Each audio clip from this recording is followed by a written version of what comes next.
Hi, welcome all to the special meeting of the City Council of the City of San Juan Bautista. It is Tuesday, November 14th at 5:04.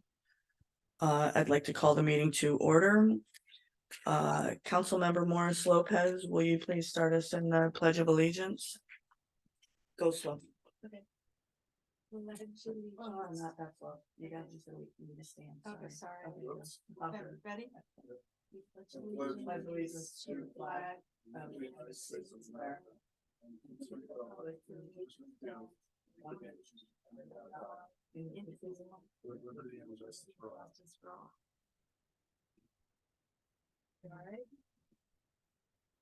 Why are you wearing it?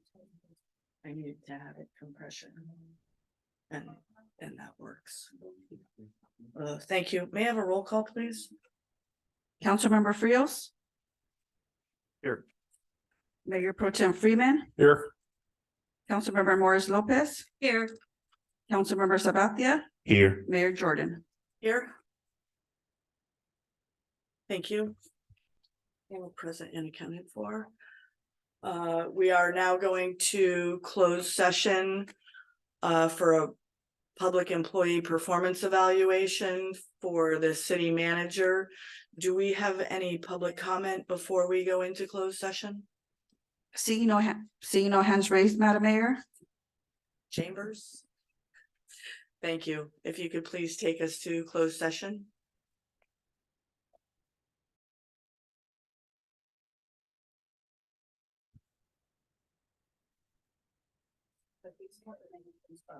Thank you very much.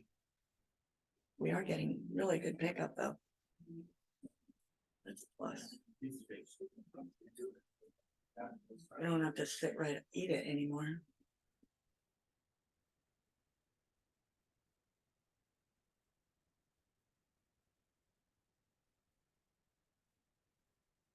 Tell me.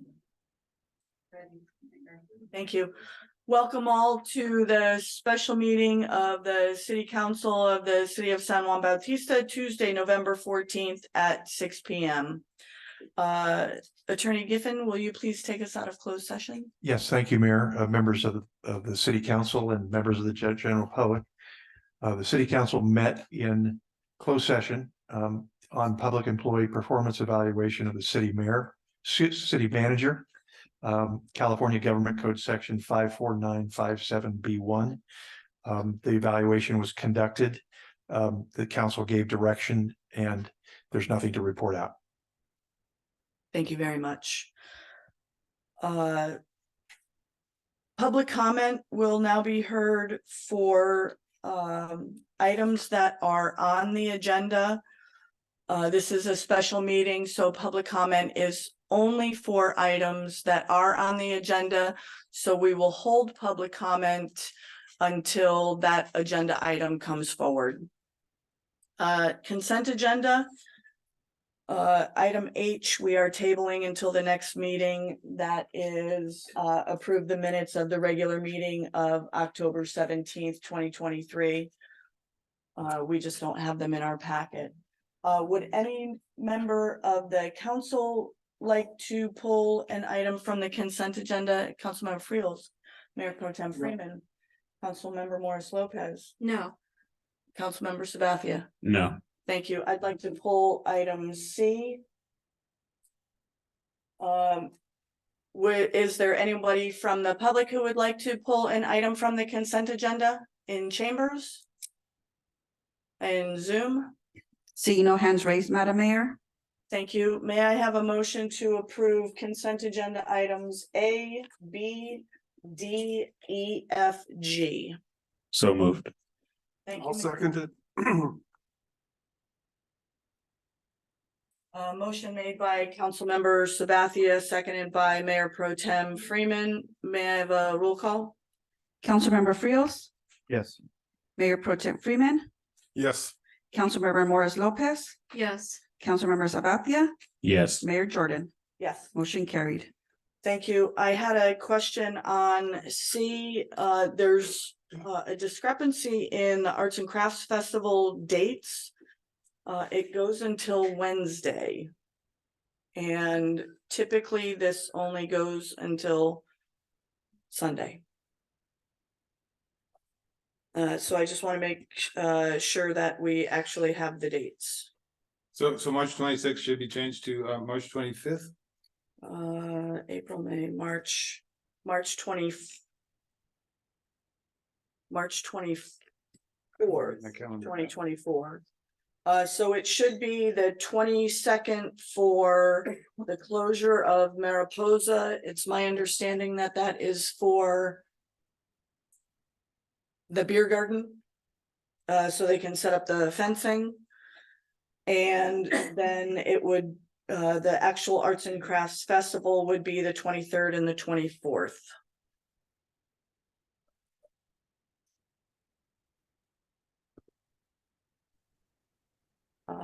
Any further discussion on this? May I have a motion to approve? So approved.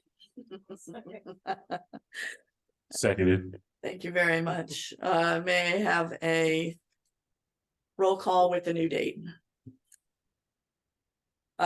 Motion made by Councilmember Morris Lopez, seconded by Councilmember Sabathia.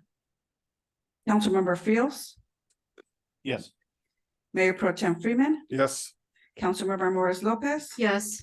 Councilmember Sabathia, Yes. Mayor Jordan. Yes. Motion carried. Thank you. Informational items and reports, treasurer's report and monthly financial statements. Receive a report from our city treasurer, Michelle Sabathia. Hey, Michelle, welcome. Hi, thank you. Good evening, Mayor and council members. I'll make this brief. So we'll go ahead and start off with the financials for the 4th month of the new fiscal year. And we'll start off with the general fund. So year to date, our net effect is currently a positive balance of 129K. The month over month change here is an increase of 78,000. Revenues are in line with expectations still, so that's good. We additionally had some grants received this month, so that's a positive. And then on the expenditure side, I would say that there's no big anomalies to call out. Some of the vendors that stood out for September specifically was Computer Share Corporate Trust, which is billed semi-annually for the loan that we're paying off. So that's normal, nothing out of the ordinary there. And then Realty Planners Group, which is CIP housing element under 2307. And we have about 2 more invoices to pay for them, and then we should be done. And then Alameda Enterprises, which is the initial payment under CIP 2003 for the Highway 156 gas station. So that's for the general fund. Under the Water Enterprise Fund, year to date, our net effect is currently a positive balance, 263K. And the month over month change there was an increase of 97K. So revenues are still running in line with the expectation and slightly higher than budget at 33%. We're going to continue to see this for a couple more months. It's normal for this time of year, so nothing out of the ordinary. And as for the expenditures, everything's in line with the expectation with our normal recurring vendors. As for the Sewer Enterprise Fund, year to date, our net effect is currently a positive balance of 259K.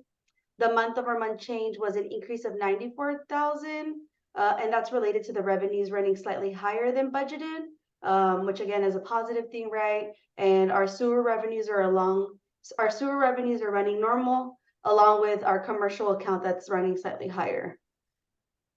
On the expenditure side, expenses are running normal. The expenses are running normal.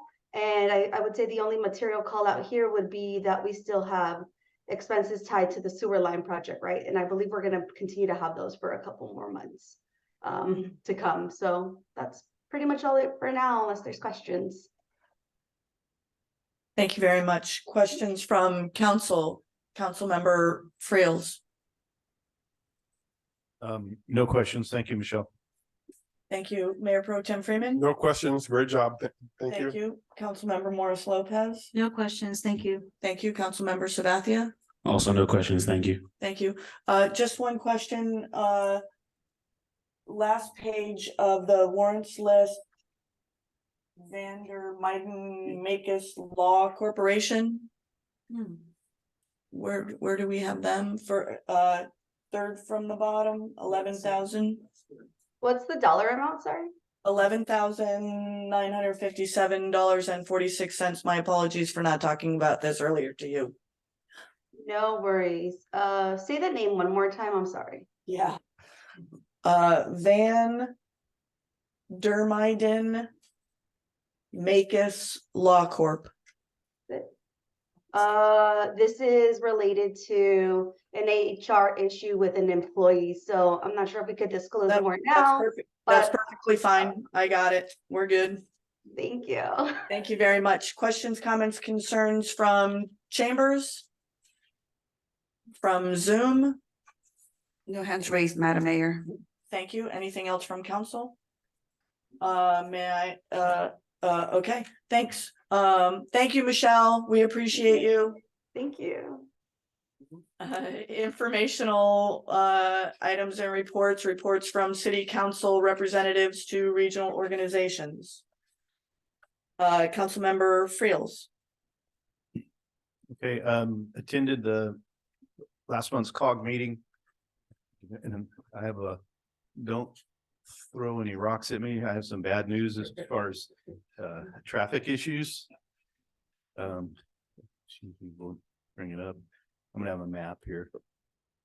Okay, right around Thanksgiving, Caltrans is going to close Union Road at 156. If you look on the map, it's that little red spot. The detour is going to be along Salmon Hollister Road, and it's going to exit or jump back on 156. So either way, that's going to be somewhat of a gauntlet for the next almost year. The reason being is the grades were way off. They had to move a lot of soil. These concerns were brought up in at the COG meeting. Mainly hopefully there's communication with our emergency services, inform them of this road being closed. And another big concern is jumping out onto 156, where it says 156B at the top of your map. That's a stop sign at Salmon Hollister Road. And traffic will still be flowing on 156. So please be patient. There was concern that there's going to be, I'm hoping and praying it won't, but there's going to be some significant vehicle accidents at this intersection. So be patient. Going to Hollister either way, unless you take the long way around and go 25, you're going to have to deal with this. So, and as it is now, I have a COG meeting on Thursday, and I normally for a 4 o'clock meeting, I leave at 3. So now I'm going to have to leave a lot earlier unless I do want to take the scenic route. So, Caltrans is aware of our concerns. We also discussed the no left turns on the valley roads that dump into 156, and that we have later on. Okay, so I just wanted to say that was discussed. And they also had another road closure, but that was last week, and that was at the roundabout, the turbo roundabout. And there are instructional videos out if you go to the COG website, or you can just call me and I can send them to you. And they're pretty good videos. It's going to help dramatically as soon as it's finished, but right now it's still just a big, you know what, show. And that's all the bad news I have for you. Thanks. Thank you. Mayor Pro Tem Freeman. Hopefully I have a little better news. On November 2nd, the city manager and I attended the Monterey Bay Economic Partnership economic preview of the Tri-County region, and a lot of topics were covered. Talk about growth, business growth. There was a talk by an economist from UC Santa Cruz, and he stated that things are gonna go slow. I'm gonna refer back to my AMBAG report, which will directly follow this, which will show you why. But there are certain sectors that will grow in the business world, and that will be healthcare, some manufacturing and agriculture. Receding sectors will probably be retail and some technology. So then after that, there was a report on broadband. I would say that we're doing pretty well in San Juan on broadband, or very well. The county's in a different spot, but they're coming along, and South Monterey County has formed a JPA to get decent internet service down there with I think 4 cities, the 2G cities, Gonzales and Greenfield, Soledad, and King City. So anyway, that's good. We received a report on climate change and climate jobs. So the job picture might not be rosy in some areas, but in this area it seemed to be particularly rosy. So all in all, it was a good day at that meeting. Next, I want to talk about AMBAG, and the first thing we went over was the regional growth forecast. And we hire a demographer, and the demographer works for all of us. It's actually she, excuse me. She does the Tri-County area, Santa Cruz, Monterey, and San Benito. So the regional growth forecast for this area, the Tri-County area, is pretty flat. Both Monterey County and Santa Cruz County have a lot of population in the last 2 years. San Benito County has grown by about 2.5% to 3% is the estimate. And that San Benito County will probably continue to grow for the next few years, but the growth rate is going to decline. And the reason for the decline is the demographer takes a lot of statistical information, such as birth rates, immigration, both inbound and outbound, death rates, all the real fun stuff, and manage those numbers all together. And so San Benito County will probably be growing at a much slower rate, maybe around 1.5% as opposed to 3%. And the other two counties are going to struggle to stay even. So that's going to be an economic challenge for us in the future. Lastly, I went to a meeting that was called by PG&E and the San Benito Business Council on Monday, November 6th. And the vice president of this region for PG&E was there, and she gave a great talk, and she had 5 engineers with her. They almost outnumbered the people from San Benito County. They brought in their troops. You may or may not know that Hollister is having power problems now. And I left my sheet at home. It'll be published in Bonito Link in the next couple of days. But the Hollister substation, which is in downtown Hollister, has 30.8 megawatts available, or total capacity, total capacity. Right now, they have an available capacity of about 9.8 megawatts. However, they have scheduled to hook up 15 megawatts. If you do the math, that does not work. That does not work. So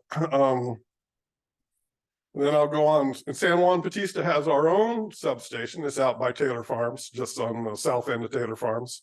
And it has a capacity of 9.8 megawatts, and there are still 4.5 megawatts available in San Juan, and approximately 2 megawatts are spoken for in the next 5 years. So we're good. We have some power available. And to give you a little idea of what a megawatt can power approximately 300 homes, one medium-sized business park or a very large business building. People with me got all excited. I had to remind them, they're talking about Santa Clara County, people, not down here. So anyway, but there's good news for Hollister. PG&E has in stock or has purchased 4 huge transformers, and these transformers are the size of a small house, or at least a large living room in a house. And they're sitting in Fresno, and they're going to be transferred to the Hollister substation and installed in the first quarter of this year. That probably will not be up and working until summertime of this year. And this is PG&E, so you need to take their some of what they say with a grain of salt. But so Hollister is getting new capacity, and the 4 new transformers will give approximately 12 more megawatts of power. So they will have enough for what's scheduled and a little extra left over. They also said that in 5 to 8 years, they probably will upgrade the San Juan Bautista substation, but they gave no firm example of how many transformers they're going to bring in, how many megawatts they're going to add. And then the last part we had, last conversation we had with PG&E, which was painful for them, and that's why they brought so many people. They hit, when they receive a request for service, i.e. a new customer signs up for PG&E, they have a target rate of 120 days to turn that on. They're hitting that at a rate, I'm going to just say below 10%. Okay, so obviously that's a failing grade any way you look at it. They have recently, in the last 6 months, upped that to 30%. If you're grading on scale of 100, it's still a failing grade. And they're aiming for 70% by the end of their fiscal year of 2024. So they're trying to make improvements, but these are problems that will beset us if we add new subdivisions, if we add a new business, a new building, a new gas station. These are issues that come up. So PG&E has asked us as in jurisdictions to make available to them our general plans and our specific plans for any areas. Ours are already on the website, so that shouldn't be a problem. But they also want to include electrical power as a condition of approval in EIRs and CEQA reports. So that is a bit of a change. Neither San Juan, Hollister, or the county San Benito does that at the present time, and probably we will have to do it in the near future for large. We don't have here in San Juan large projects that are going to do this, but other places might. So that's it. Thank you. Thank you. Councilmember Morris Lopez. That's a tough act to follow. I'm a slouch. I went to one committee meeting and we're going to talk about the result of that. That's what the intergovernmental meeting, and it has to do with the impact of all the traffic during the road construction. So we'll address that issue.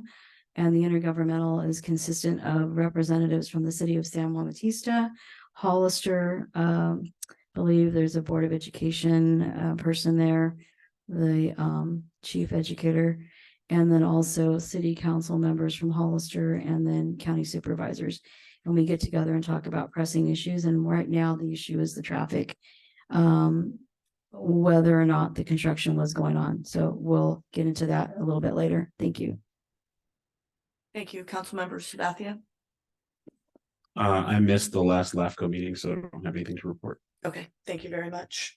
I attended a CalAFCO conference, and coming from that, we will be looking at how San Benito County LAFCO does business. Super informative, kinder, gentler approach to things seems to be the buzz in everything we do these days. Our community member, Richard Betancourt, was honored at that conference.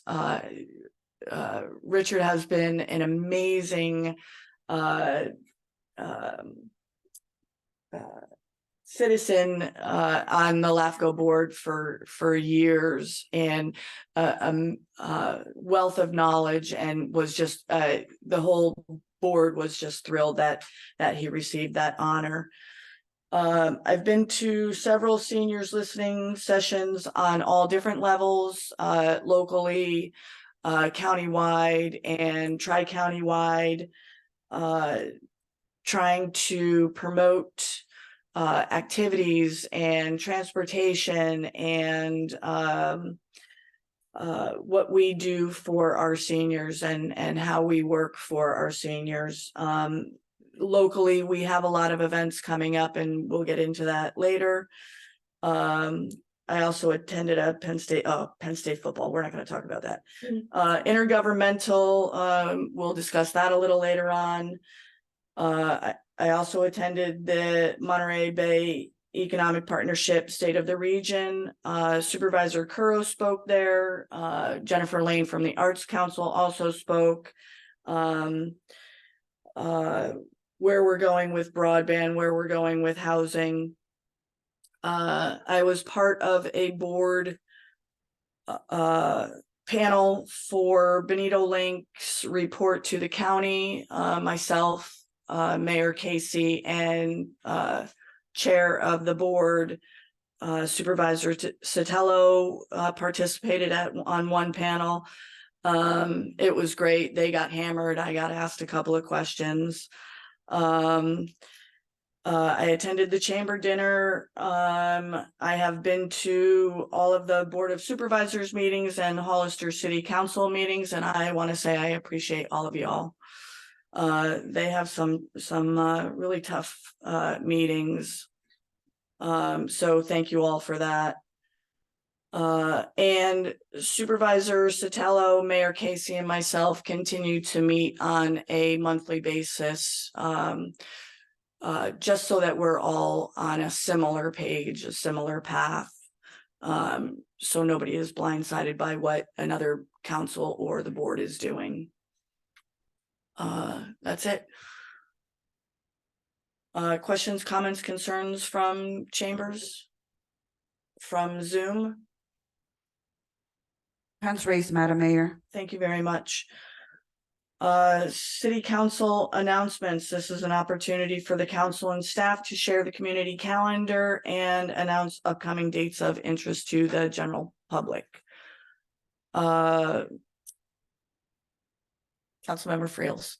Yep, I wanted to give a big thank you to the Spirit of San Juan Bautista folks for throwing a real fun event. The Sip and Celebrate was a blast. It went off without a hitch. I don't think there was any problems, and it was just a beautiful day, and San Juan was packed. It was a great day. I'd also like to thank our local Clampers chapter. Saturday, we had a fundraiser for Juan Candelaria. Juan has an illness that's going to need some financial help here in the future, and it was a fantastic event. Clampers always put on a good party, and it was definitely a good party. And they raised a little over, I think just a little over $6,200. So not too bad for a 6-hour show. So I just want to personally, Juan's a personal friend of mine. I've known him for over 30 years, and he's also my neighbor. And I just wanted to thank the Clampers. He is a Clamper, so of course they're going to help out a brother. So thanks. Thank you. Mayor Pro Tem Freeman. I'd just like to basically echo what Scott said. I both attended the Sip and Stroll celebration. It was fantastic. I appreciate all the work the Spirit of San Juan did. And I also attended Juan's thing on Saturday, and it was great. And great to see the community come together to help somebody like that. Thank you. Thank you. Councilmember Morris Lopez. Yes, thank you. This coming weekend, there's going to be the late night shopping to support our local merchants, retail. It's really their time of the year to show off their potential Christmas gifts and holiday gifts. So hopefully you can all go out and then maybe also pick up dinner downtown, but it's the time that our shops are open, and it's very fun. I don't know if there's going to be a Santa Claus, but I hope we can all go out and support the retail and the hospitality as well, beverages and food. I did volunteer with the Sip and celebration. I mostly sat because I got to put bans on drinking age people, and that was really fun. I got to watch and see all these beautiful costumes come in, and that was my first year volunteering, and I want to thank the group for putting that on. And it turned out to be a really good event. Thank you. Thank you. Councilmember Sabathia. I don't have anything to report. Thank you. Thank you. Also on the calendar, November 17th, 11 to 7 PM is what Councilmember Morris Lopez was referring to. Spirit of San Juan Bautista's Holiday Merchant Open House. The toy drive before Christmas will be December 2nd at the Posada de San Juan from 2 to 9-ish. What? The Holiday of Lights Parade will be Saturday, December 2nd at 6 PM. And San Juan Bautista, oh, this is awesome. San Bernardino County does the best of every year, and the best of 2023. We were truly represented. Best of the best, Margot's Ice Cream Parlor, San Juan Bautista, Juan Bautista, the Anza National Historic Trail, Sweet Pea, Hoppa Brothers, Posada de San Juan, Hardines, Smoke Point, Brewery 25 are all of best of the best. Heidi Balls has been nominated by 2 groups for the philanthropy dinner, which is Thursday. Thursday night at the Elks Lodge. She was nominated by both the city and by the Arts Council. And tomorrow night is the chamber mixer at Gatling College, the Briggs Building. I think that's all I have. Busy calendar. City managers report, fire department update, sheriff department update. Thank you, Mayor, members of the city council, and members of the public. Happy to report to you today. It looks like Chief Badea is on the road, and he wisely sent his report to me in advance. So I'll just read off of this 1-page report real quick and give the council an update from our Hollister Fire Department. I'm on, Don. Oh, yeah. Hey, there he is. Oh, I thought that was Carmel High School. Okay, thanks, Charlie. Charlie Bedolla. Well, thank you, Charlie Bedolla, Hollister Fire Department. Thanks, Don. I appreciate it. I was pushing it, but I made it here. So Thank you. from October 1st to 31st, we had 2 fires, 24 medicals, 10 vehicle accidents, and we've conducted 32 inspections for that month, which is residential, commercial, schools, apartments, hotels, motels, and miscellaneous. Notes: the fire include the following: outside rubbish fire at 176 Quarry Road, passenger vehicle fire at 101 and 101. All vehicle accidents were outside the San Juan Bautista city limits for the month of October, and the inspections include the SB 1205 inspections, which began in October, which is our hotels, motels, apartments, and schools. Those are all completed. I'll be bringing those back to you in December or January to give the report back. New business inspections, streets, sweets and treats, Nino Real Estate relocated, Shining Bright Thrift Gardens, and special events that we had was the Harvest Festival that we did the inspection on. And just for information, we're going to have there's a couple of pancake breakfasts going on. The City of Hollister is going to have theirs on 12/2 pancake breakfast. And then the Hollister Fire Department, along with Sacred Heart Parish School, would be hosting one on 12/9 Saturday 23 at Sacred Heart Parish School also. That concludes it. Chief Dover's away in class this week, but he will be back. He's still available at nighttime. Oh, in addition, let me just report back that after the quarry fire, the Board of Supervisors wanted me to give a presentation on what we could do with weed abatement and nuisance properties. So I think we have a plan down on it.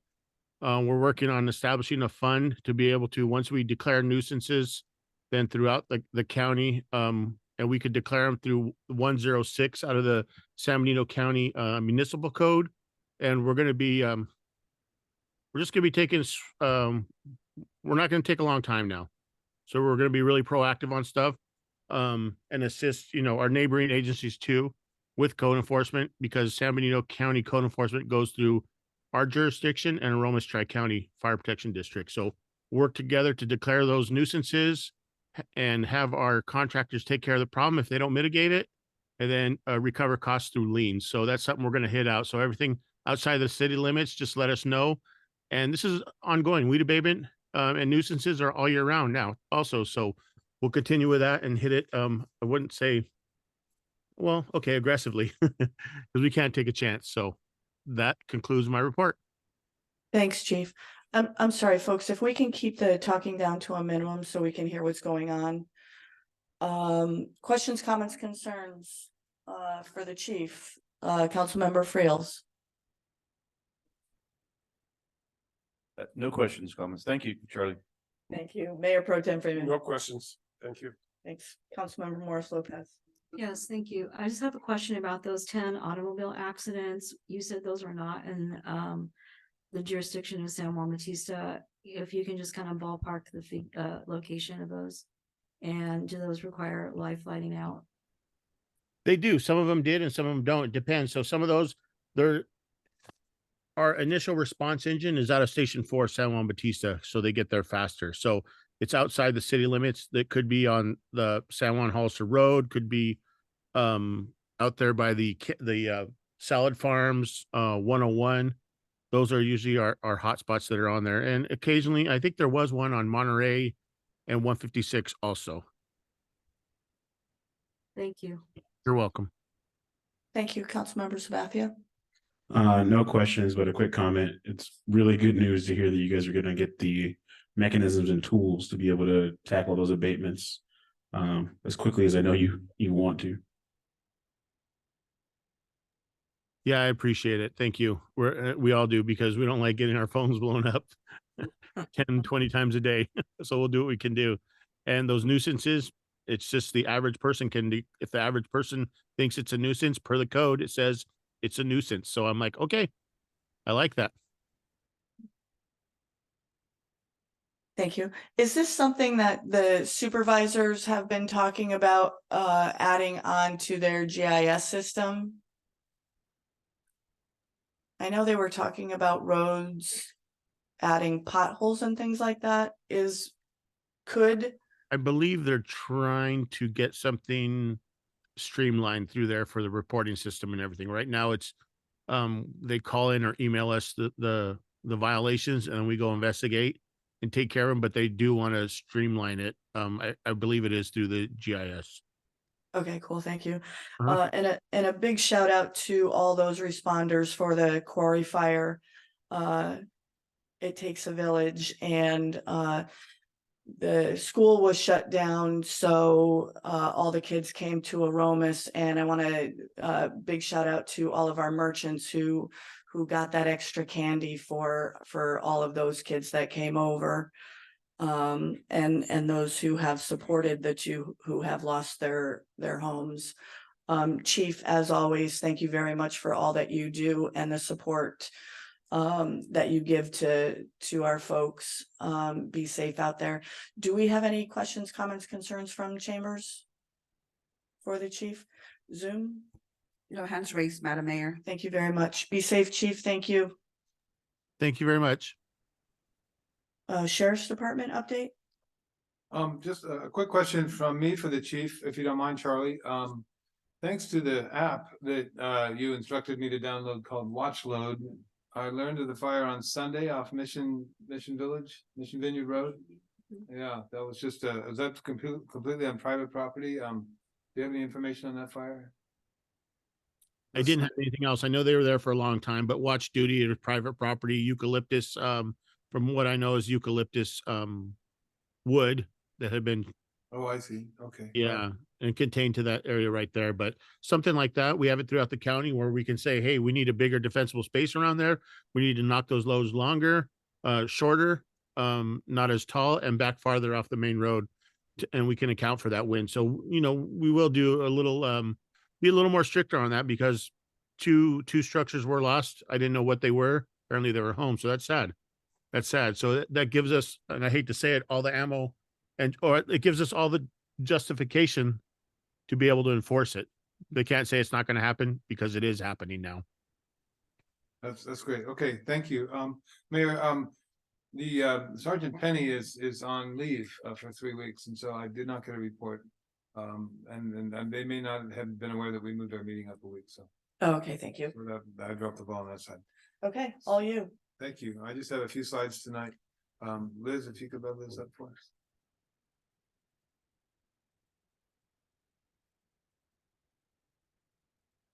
Thank you. Yeah, go ahead.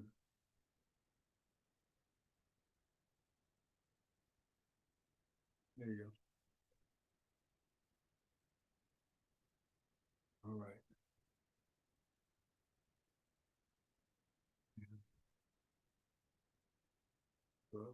There it goes. Okay, great. Okay, so a couple of updates for the city council. We initiated our library organizational study with a completed scope of work, and we're working with the Pacific Library Council to bring someone on board to help us with that. That was something we promised during the budget season to take a look at our staffing and our capacity there. We are off to a great start with Caitlin Brady, our new recreation assistant. She spoke at Rotary last week. That was great. Thank you, Rotary, for inviting her and getting folks and the seniors and others up to speed. She's called at least 2 bingo games since she's been here on Thursday lunch. We're looking at new software, recreation software that includes renting our meeting spaces. So it integrates the recreation use of facilities and the online registration. And what we can do with this new software, we'll bring the recommendation to the council for detail. But as we create programs and classes, then it creates a booklet for us, a book of a recreation schedule for us. So it's pretty slick these days, a lot cooler than when I was in recreation 10 years ago. Her office is temporarily at the library. We've cleaned out the little meeting room there. And that's a summary of our recreation so far. We are recruiting for 3 positions. One is a part-time admin assistant, and that as soon as that position comes on board, we'll be able to open our offices till 5 p.m. And then I sent the public safety coordinator and community services worker to RGS, and they're creating flyers and going to advertise those on a regional level for us, so we can get those 2 full-time positions filled. I was busy this week, also the last couple of weeks, also attending the chamber dinner, the Benito Link Town Hall where the mayor spoke. The Community Foundation reception here at 18th Brewery. I wanted to say Brewery 25. I don't know why I couldn't get that out. 18th Brewery. The MBEP State of the Region I thought was really great. Job growth to occur in college educated women voting more liberally, and the vote from the Latino males becoming more conservative. So it's interesting to hear the trends that were described there and what to expect in upcoming elections. I'll be at the philanthropist dinner on Thursday night. I got a ticket for that. Engaged in county workshops for the Board of Supervisors Economic Development Committee restructuring. They have a great consultant, and he's actually given us some advice on our economic development efforts. So it's a good thing to share with both.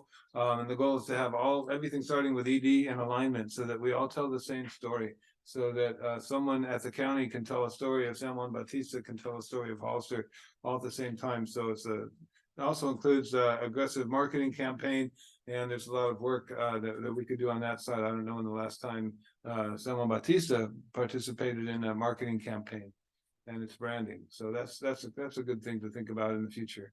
Wastewater real quick.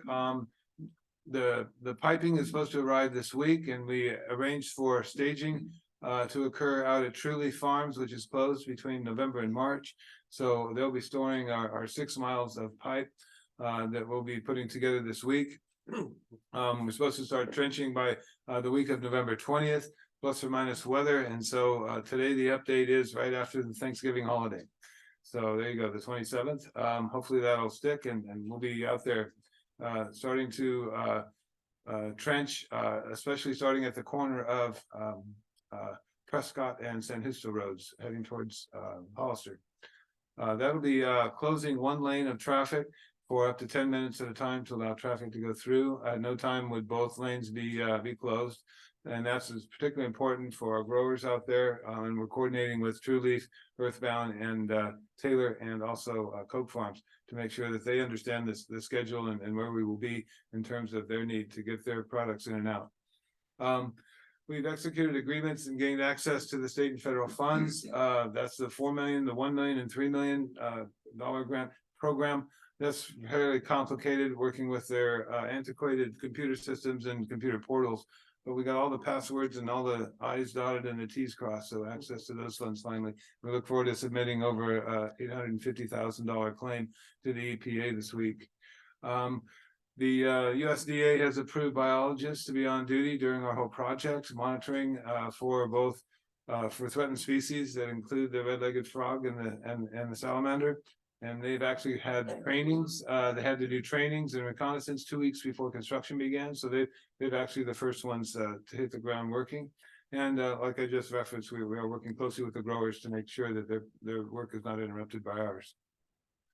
On the water side, we continue to verify data and the route. The new general manager had several questions. And he didn't believe in a letter that he sent me 2 weeks ago that the 60-40 blend was going to be enough surface water to correct the hardness in our permitted water that we'd be sending to Hollister. And so I sent that to Tony Akel and our experts to study that, and Stantec, and they wrote back that what they're not taking into account is hopefully the better tasting water will provide for fewer water softeners in our city. And so it's not just the blending of the water that's looking at reducing the hardness, it's a combination of factors. We're still working with them to make sure that they're confident in our 60-40 blend, so we know how much to buy and what the pricing will be. And from that, we'll be able to get the agreements down below. I've got the agreements down there listed. We have one agreement for buying the water from the water district and a second draft agreement for the pipeline itself between the West Hills water plant and the city.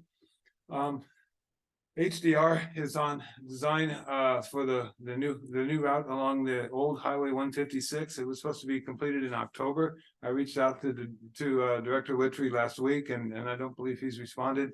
I'll have to admit, though, I'm not caught up on all of my emails, so he might have a response in there. I couldn't find it before the meeting tonight. The funding status, renewing the Ridgeline agreements. Thank you, Council, for approving those. Dmitry Semenov from Ridgeline is greatly important to our project, has created that relationship with the USDA that's provided so much support, 16 million for our project. And we had a great meeting with Congressman Lofgren's DC office online. That was a Zoom meeting talking about federal funding opportunities. And so Dimitri and I are working now on funding the water project to try and reduce its impact to our ratepayers, much like we did with the sewer plan. So now we're launching off and focusing on our water plan as well. So it's not forgotten. Water regulators had a busy month with them. We had a joint meeting with the city contractor and the EPA and the water board, because we found out that the electronic devices ordered for our new lift station will take up to 80 weeks, which is quite a bit longer than the trench. The trench should be done by June 2024, and we may not have the electronics to push the water through that pipe until 2025. And so that 80-week lead time is something that the EPA and water board wanted to know firsthand from the city's contractor. So we held that meeting. And they would understand now.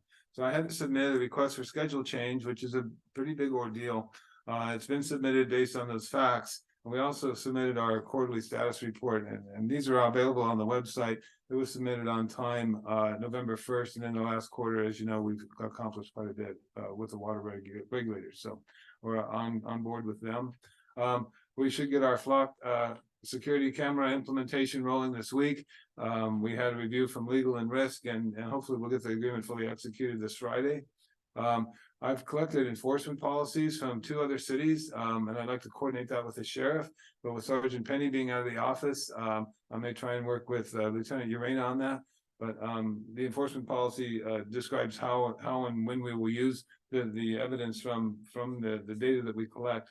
And I think ultimately the council will have the buy-in on what we enforce, and see if we can get back and enforce commercial truck traffic and other things. Storm preparation is underway. We were up on the roof of the community hall today, and we were also cleaning the rain gutters around City Hall.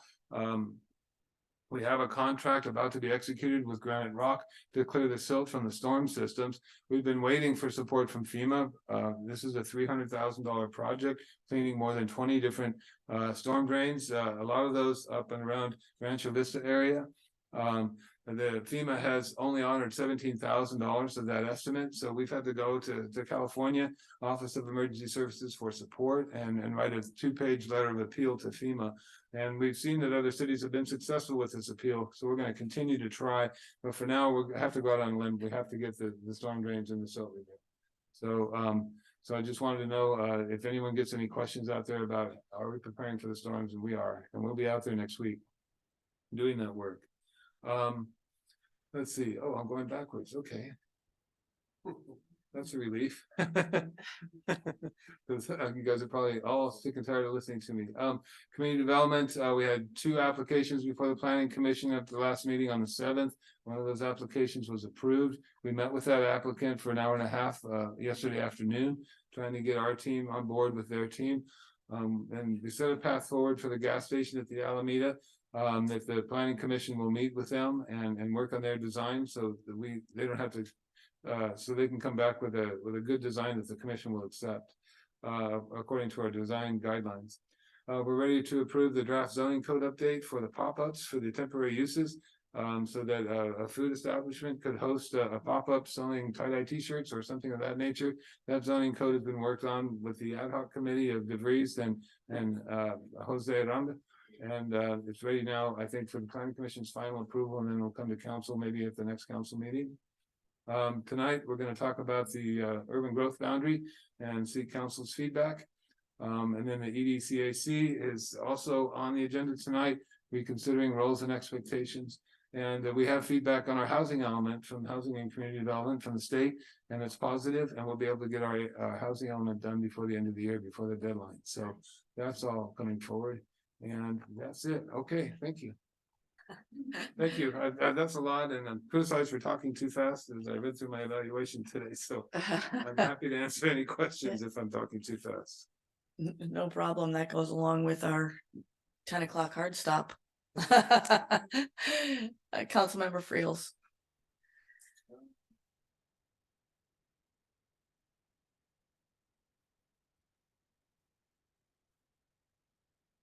No, it's all self-explanatory. Thank you.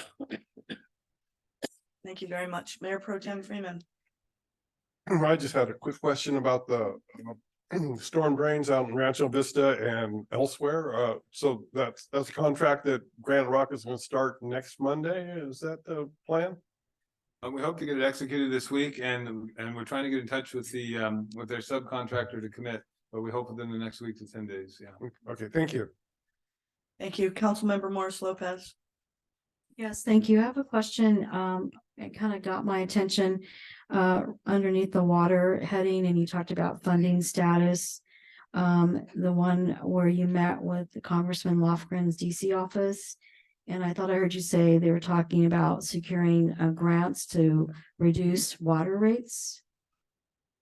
No, the goal is to fund our water project with state and federal grants so that the rate increase that we're currently under is adequate, and hopefully even we won't need that much money. And so the whole idea is to, now that we've got this funded and moving forward, that we can find grant money to underwrite and reduce that total cost to our citizens. So that's the goal. Okay, so what I ultimately hear is that there's a possibility it could reduce the rates for the citizens instead of going up. Yeah, it could at least slow the increases, and they were quite confident that this was a good year to make that application. Mhm. And last year, you weren't on the council member, but it was Panetta's office that got us started with a $1 million federal grant, and so now we're looking to Lofgren because Panetta is in a different district. So Right. So yeah, Okay. So maybe good news that the rates will go down and stay. with inflation, and everything, I'm not sure they'll go down. They just won't go up. They won't go up. Okay, but it'll translate into not going up and staying stable. That's the goal. Because the that's goal. what our people want to hear. Well, that's the goal, and that's what we get paid to do. And we were successful with the sewer program. So Okay, thank you. Councilmember Sabathia. Great news on movement towards the clean outs and the soap clean outs. I just lost my entire train of thought. Oh, with the you said that FEMA's only kicked in 17K of the 300K. Right. If we're executing this ahead of time, we'd be trying to go and recover those funds later, right? We're kind of at risk. Absolutely. Okay. Yeah, we want to get out of the way, get that work done as soon as possible. That was Yeah, go ahead. Yeah, sorry, I didn't flip the page, but I had one last question, Dawn. Under the flock security camera implementation, you said legal and risk amending the agreement. What are the amendments? You want to speak to that, John? Just standard language that we're protecting the city on. We've gone through the agreement several times. We're right at the end of the process. That's really where we are. So the amendment, how does it reflect, and is it in protecting the citizens from saying that the flock cameras are not going to be invasive in your privacy? I mean, what is the nature of that amendment? That's certainly part of it. Yes, Can you repeat that? that is certainly part of it. No, the amendment. What is the amendment? I asked a question. I said, is it in terms of protecting the citizens' privacy with the cameras? Yes. The language will say that. Part of the agreement is that the information that's collected will not be used in a way that will invade the privacy of the citizens who who are here in town. Okay. All right. Thank you. Welcome. Thank you for that. Public safety coordinator and community services worker, when do they go up? Did we have a date? Not yet. I'm waiting for RGS to get back to me. It's been 2 weeks now, so I'm due a return call. Thank you.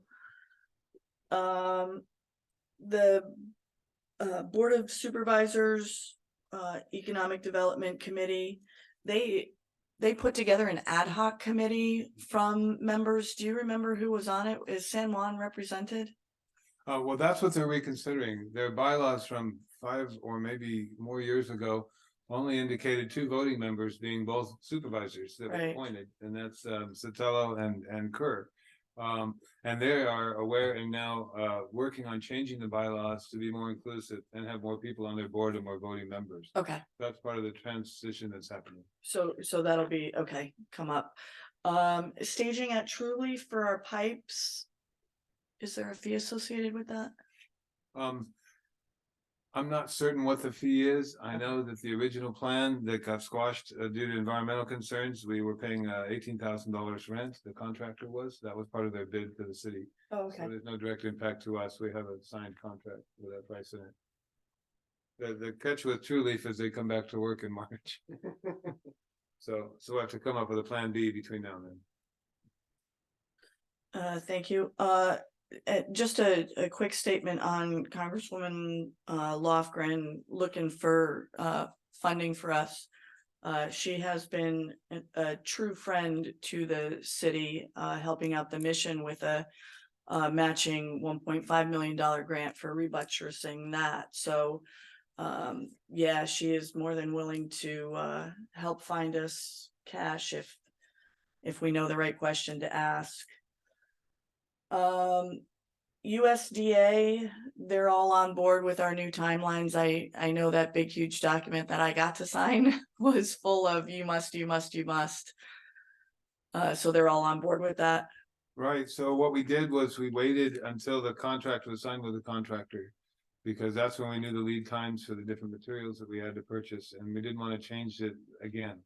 And I think 80 weeks is worst case scenario for those electronics. We keep our fingers crossed, but we've provided a pretty conservative schedule now, all the way out until the middle of 2025.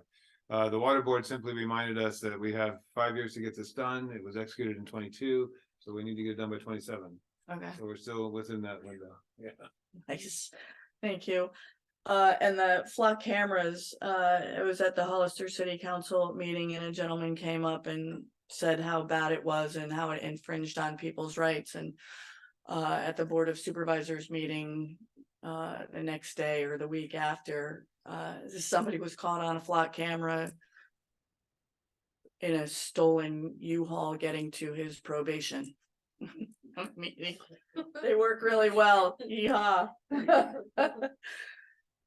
Wow. That's all I have. Thank you very much for that report. Questions, comments, concerns from the public? Chambers? We have one speaker card, Michael Muncy. Thank you. Hi, welcome. State your name for the record, please. I guess we already did that. Yeah, you already did that. Michael Ponce.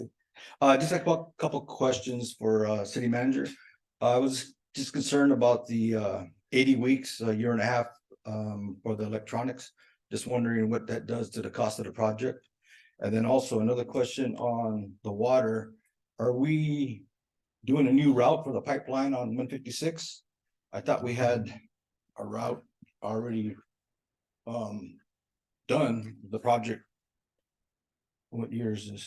2020. So is there a new route and what is the cost? Is there a cost savings? Cost more? Thank you. Thank you. Answer those really quick if you like. Sure. The first question, as far as delay of the project, we are not delaying the most expensive part of the project. We're moving forward with the trenching right away. So the trenching will be done in 2024. So the project could be substantially completed, just waiting for those electronics. So most of the work will be done as soon as we can get it done, Michael.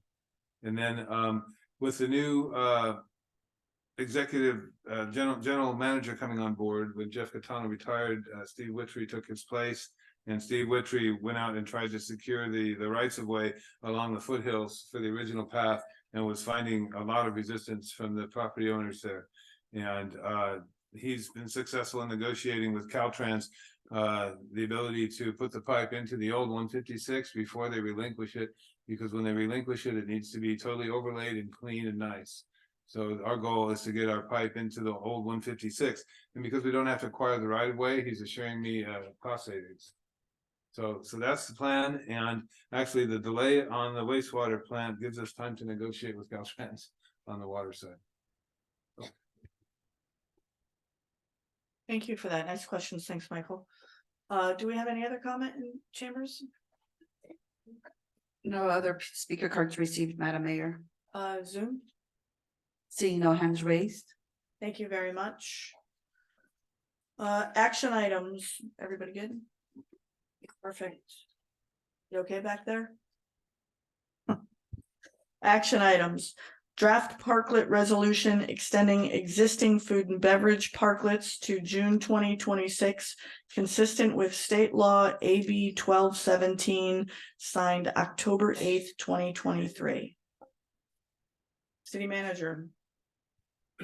Thank you, Mayor, members of the council. As Councilmember Jackie Morris Lopez points out, it was so late at the last council meeting that we didn't really have a chance to discuss the impacts, if any, of the newly signed AB 1217.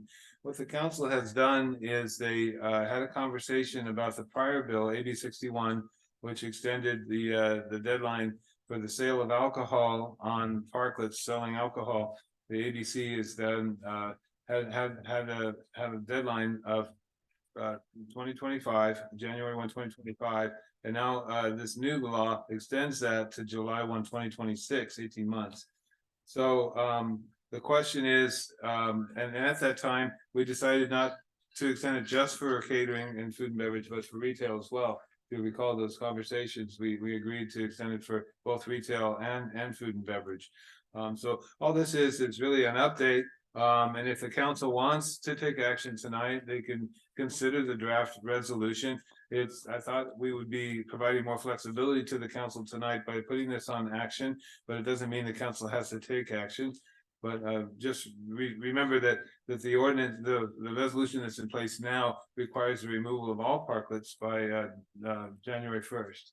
So if the council wants to extend that, they can. If they want to follow the state law, AB 1217, they can.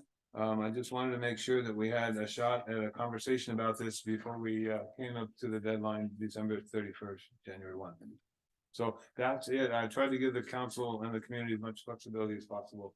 So if the resolution is something you want to do, it's available to you. Thank you. Councilmember Freels. Thank you. The new assembly bill. Yeah. Does it only refer to? And you're saying catering business here, is there a definition of catering business? Is it like, food and beverage or restaurants, and do we know if that's? So I tried to read through, but you see some of my stuff is a little bit. Oh, yeah, but Ran out of the toner. law is also included in your packet, and I'm glancing at it to find a definition. I use the word catering because that's the verbiage in the law. Department of Alcohol and Beverage Control may permit licenses to exercise license privileges in an expanded license area authorized pursuant to COVID-19 temporary catering authorization. So that's the name of the AB 61 was temporary catering authorization. It applies to all food and beverage.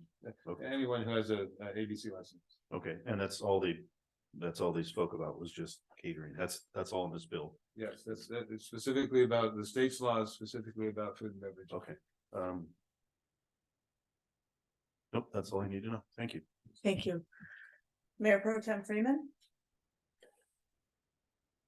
So as I understand it, the new law goes to July 31st of 2026. Is that the correct date? So that's 2.5 years, 2 3/4 years, almost 3 years, not quite.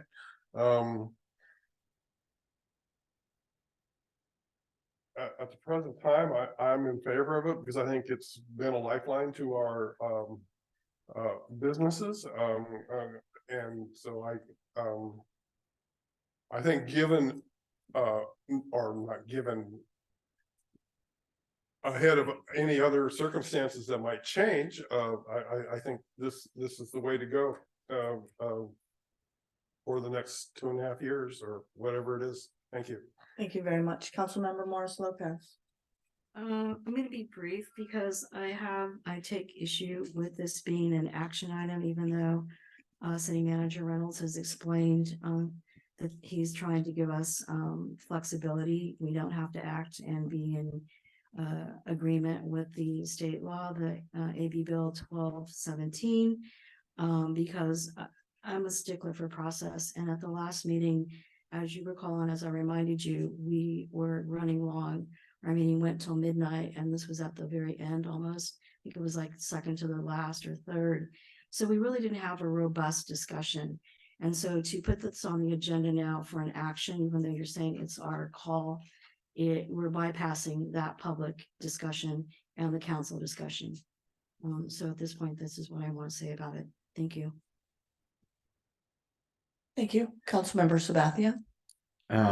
My only comment is that in reading the assembly bill, it seems pretty clear cut and dry as a set of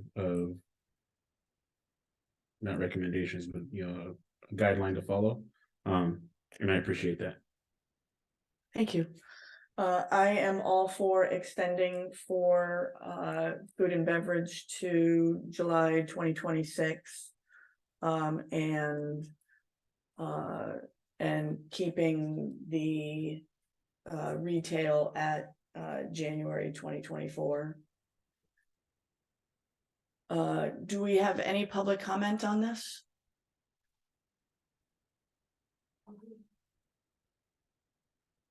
Do we have speaker cards? Yes, we do, but we have one emailed public comment. Hang on.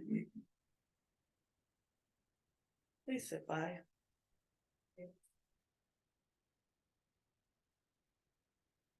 Okay, ready when you are. Vanda Gilbert, President of the San Juan Bautista Historical Society. Good evening, City Council, city staff, and members of the public. At our meeting last week, the San Juan Bautista Historical Society Board agreed that it was important for us to express our continuing concern about the visual impact of parklets on the nationally registered Juan Bautista 3rd Street Historic District. Many of the parklets detract from the historic ambience of our authentic old buildings, often obscuring character, defining details of the architecture. However, if the council is inclined to extend existing food and beverage parklets to June 2026, conforming to state law AB 1217, just signed October 8th, 2023, please limit the extension to only those businesses serving food and alcoholic beverages as was originally intended during COVID, so as to avoid shutting down hospitality businesses as the governor has authorized. Thank you. Thank you. Chambers, questions, comments, concerns? Yes, we have Ms. Mary Baines or Dr. Mary, excuse me. Thank you. You will have 3 minutes. Thank you. Okay. To the Honorable Madam Mayor and all of the council members. Thank you for this opportunity to speak. Oh, how good and pleasant it is for brethren to dwell together in unity. Okay.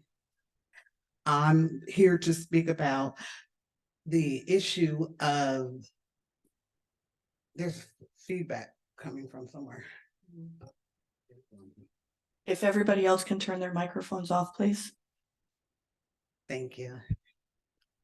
Oh, yeah. I wanted first to mention Senator Caballero's commendations that she extended to Mrs. B's place on the Oktoberfest that you guys didn't mention. I didn't hear any mention of that it was such a success. And she also extended a written commendation to Thankful and to those retail businesses that they represent. And I thought that was great for her to do that. But back to the issue of the parklets being extended only to January 1st and the catering business and restaurants being extended further. I'm here to speak about equity, diversity, and inclusion. Okay. There's been a systematic opportunity to do away with the parklets for the retail business while not do away with the restaurants. And there's something inequitable about that, because if someone is saying that the parklets obstruct the historical value of this city, then it doesn't matter if it's a restaurant or a retail business or grocery store or whatever.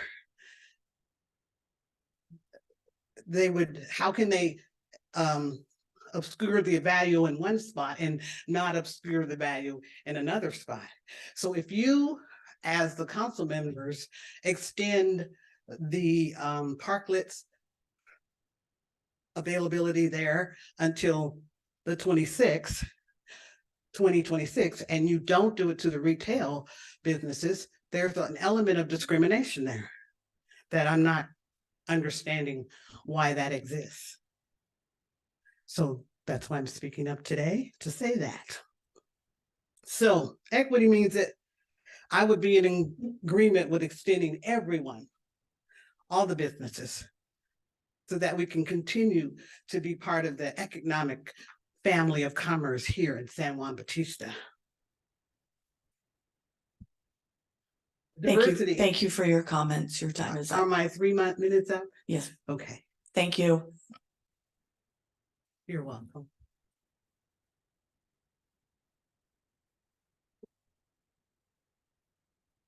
Margaret Galvan, followed by Jose Aranda. Thank you. Welcome. Thank you. And thank you for the opportunity to speak my voice on this issue. I am speaking against parklets, all parklets. And for me, the sooner, the better. It really is distraction. It's a distraction from one point of view from one end of our town to the very end. And it really takes away from the beauty that we offer here in San Juan.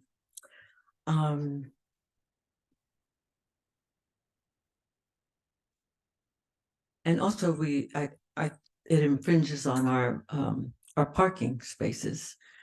And my 96-year-old mother, Lupe, unable to attend meetings or unable to Zoom, says, Margaret, please let them know that I do not like those barrels.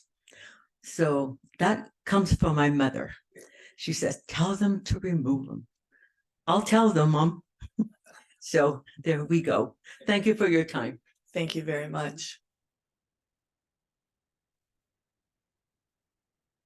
Hi, welcome. Thank you, Jose Aranda, Vista Way. I just wanted to say, I'm also in support of supporting our local businesses. I know they've been kind of struggling, and whatever it's going to take to help them out and get them going. I think you guys should really, really consider that.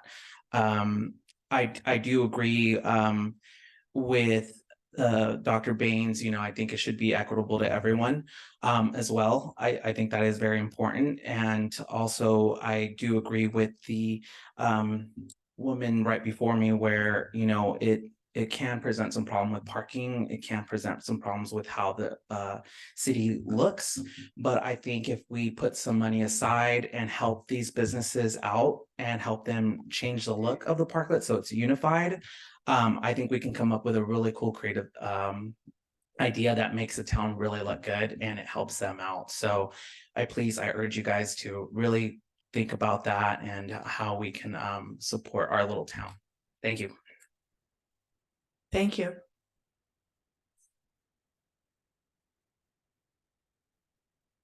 We have Mr. Baines followed by Chris Martirana. Professor Baines. Welcome. Yes, I'm happy to be here, and I've been a member of the community here for about the last 13 years, but have not appeared before this Alcas community. I've been more specifically on 3rd Street for that time. My wife and I, Dr. Amalia Mesa Baines, has a studio there. So we've been working and doing our artwork internationally out of San Juan Bautista. We were there before you put the parklets, before it was a one-way street. And if the parklets are going to remain, it's still going to be a one-way street. So I see no real objection in having the food and beverages parklets and the retail parklets, because it's not going to change the character of the street at all. It's going to be the same because you're still going to be going down a one-way street with the food and the retail businesses being present.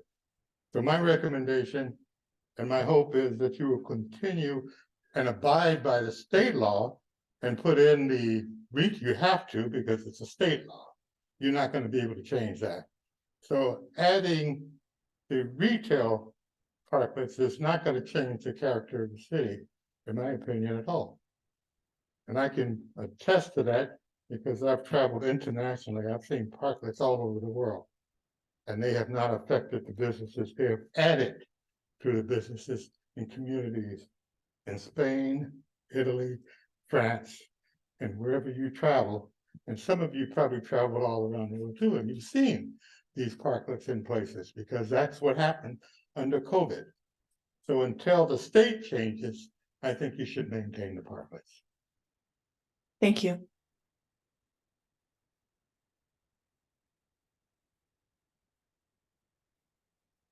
Hi, welcome. Good evening, Chris Martirana. I have thought that we should have parklets downtown since I started on the council myself in 2014. I specifically suggested that it be done with food and beverages that time. After my own travels extensively around the state, the United States, and some in the world, other parts of the world, I don't see them open to retail businesses elsewhere. it's really unique here. In my experience, I don't think it was a well-considered decision to begin with. I think it should just be limited to the food and beverage businesses. And I'd love to see the street continue to be one way and add the reverse angled parking so that we make up more parking even after the removal of the parklets that are slated to be removed. Anyway, thank you. Thank you. Any other comments in chambers? No other speaker cards received, Madam Mayor. Zoom? Seeing no hands raised. Oh, Oops.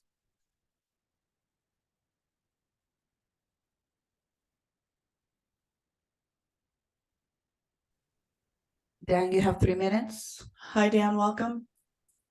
Good evening, Madam Mayor, and thank you, Liz. Just a quick question or point that you might want to kick around a little bit.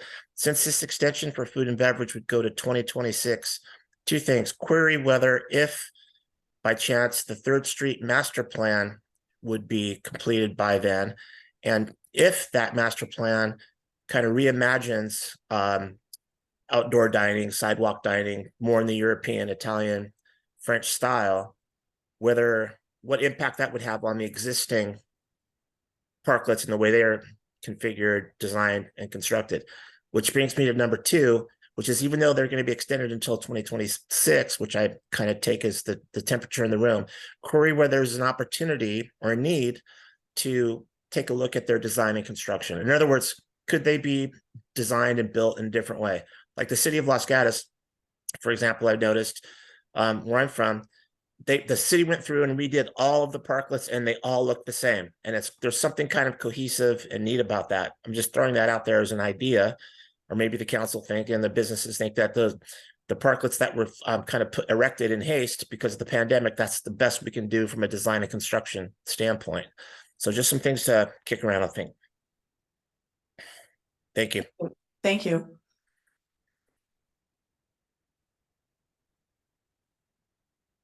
Luke Curbs, you have 3 minutes. Hi, Hi, Luke, Luke welcome. Herbst here. I said this last time on the same topic, but I live on 3rd Street and I really don't. So I walk 3rd Street all the time. I don't really see a lot of public use on the retail parklets, but I see, and including myself, a lot of people enjoying the parklets like Donya's and Inaka's. So I'd love to see those stay because I see a lot of public use and enjoyment out of those specifically. What I tend to see for the retail parklets is it's mostly a place to park retail items. I don't see people really sitting there or hanging out. So yeah, I'd urge you all to hopefully vote in favor of keeping the food and beverage parklets around. Thank you. Thank you.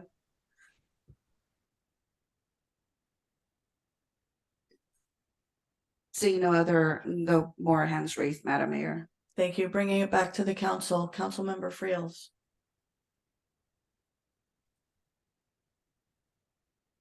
I don't have any more questions. I was reading through the assembly bill a little bit more, and it is very specific about food and beverage. You talked to Dawn yesterday. I put on my paranoid hat and I said, oh boy, is the state ramping up to shut us down again? And that's why they're being proactive on this. Something to think about, right? And that being said, I'm in favor of keeping the food and beverage parklets and extending what the new state law quotes. And it's nice, as AJ said, it's nice to see it now in black and white and some red. And it's pretty specific. It's lengthy too. I mean, it's really, they put some thought behind this. So I'm in favor of keeping the food and beverage for this state laws extension, and then eliminating or taking down the retail at the first of the year and keeping the street one way. Thank you. Thank you. Mayor Pro Tem Freeman. Once again, I agree with Scott on this, maybe not about the people taking over or whatever, but the state did do a good job. It states several times in the bill that it's only for food and beverage, so while I'm sympathetic to including retail, and I do think it would be more equitable, the state law does not allow it. So I'm going to support the state law. I don't think we have the wherewithal to file a lawsuit against the state of California and pull it off. We don't have those deep pockets to do that. And so I'll support the law as it stands now. Here it is. Thank you. Councilmember Morris Lopez. Thank you very much, Mayor, and thank you for the speakers that spoke up in House and on Zoom. If I am permitted to take liberty, Mayor, and just give feedback for an elderly business owner that tells me that he doesn't want to come because he has he has a hearing loss, extreme. So may you permit me to just kind of give sort of his take. So this is from the owner of Golden Wheel Antiques, Mr. Anthony Canaggio. He wears hearing aids, and even with that, his volume is turned up and he still can't hear. He has expressed to me that the parklets and the one-way street has really affected his business. And a lot of times we only hear from the restaurants and beverages and retail. His is a very much a specialty shop. I think everyone in this room is aware of his shop and of him. He is 80-something years old. He's been here, him and his family, they own the bakery property, and he's very much, I feel like a treasure to our town. And he's shared with me over the last 6 months or more since I've been on city council, that this has really affected his business in a few ways. And one of them is just by the nature of a one-way street. People just go down the street and they spit out at the other end, and they may not come back around and stop at his shop. And I have to say that that's an inclination that kind of, the forward movement of one-way street can play games with your mind and kind of do that. So therefore, he's lost customers that way with the one-way street kind of spitting people out. And I have to say, when I've been in Sacramento with much larger streets, just recently for a conference in September on one-way streets, I thought, I kind of looked periphery, said, oh, that's a neat place. They might want to stop there. But you know what? It's too much of a hassle to turn around after you spit out at one end. So I recognize his concern there. His other concern is that the parklets, they take away aesthetically, and they haven't always been a boon to everybody's business. And he has been one of those merchants and shops that has not come to the city and asked to have a parklet because he's not with the law and the recommendations originally when we were deep in the pandemic, when it was very serious. He did not ask for a parklet. He just accepted that. And so I think we have to be cognizant of people like him and businesses on the other end of town, that the parklets have not done anything for their businesses. The one-way street may have harmed them. So just consider that, okay, fellow council members. And so now I'm going to speak as a council member as to what I think about this. First of all, I want to correct the gentleman, the professor. Thank you, Professor Baines. But this law by no means is a mandated law. We are not held to follow this law. This is why it's on our agenda tonight, and why the city manager said we're going to be flexible. And I'm still going to stand to the fact that I feel the process is not been held to. We did not discuss this, and now we're sitting here and we're being kind of my hands tied to make a decision when we did not have a robust discussion, did not have discussion with the public. So maybe we did a little bit, but there was a lot of other people that were there at that meeting that now have not had a chance to discuss. And now we're here at the 11th hour. I'm told that the reason why we also have to take an action decision is because we have a 30-day notice that we have to give these folks if they have to take down their parklets. Okay, everyone knows that I am a professional healthcare provider. So I just want to remind you folks that forward ahead, November 2023, we're not in the dire straits of a pandemic, not knowing what this virus is doing, hearing on national news, local news that people are hospitalized and dying all around us. You know, remember the horrible scenario in New York City where they had semi trucks that were temporary morgues. Okay, we're not there anymore. We have mitigation factors. We have prevention in the way of vaccines, in the way of wearing a mask. I see a few people wearing them here. It's very wise of you. I'm fully vaccinated, full disclosure. I do wear a mask when I'm in close quarters though. So there are things that we can do as individuals. So to use that and say what this bill is doing, it's a kind of a two-faction bill. It's saying that it's because of the pandemic that we should give these businesses a chance to catch up. Okay, but it's not the same climate as it was in 2020 of January and February when it was horrible and we didn't have a vaccine and people were dying. Fast forward, we have mitigation, we have prevention. As far as the economic thing, if you look at the author of this bill, this author is from the LA County. I cringe when I try to look at a bill, whether it's a state assembly, whatever, that tries to make it force fit us into a one-size-fits-all category. We are a unique village. I heard Mrs. Margaret Galvan. We are unique. We are much smaller than LA, any city in LA County. They have a whole different climate of their businesses there. And so I feel that we are very small. We have a very small street. We do not have the wide streets and the sidewalks that can permanently keep these parklets up.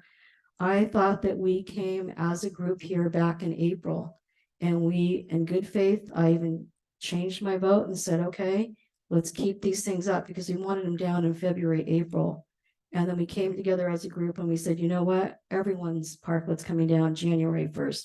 In fact, that was at the insistence or action of Pro Tem Mayor Freeman, where we voted and said, no, they're going to come down.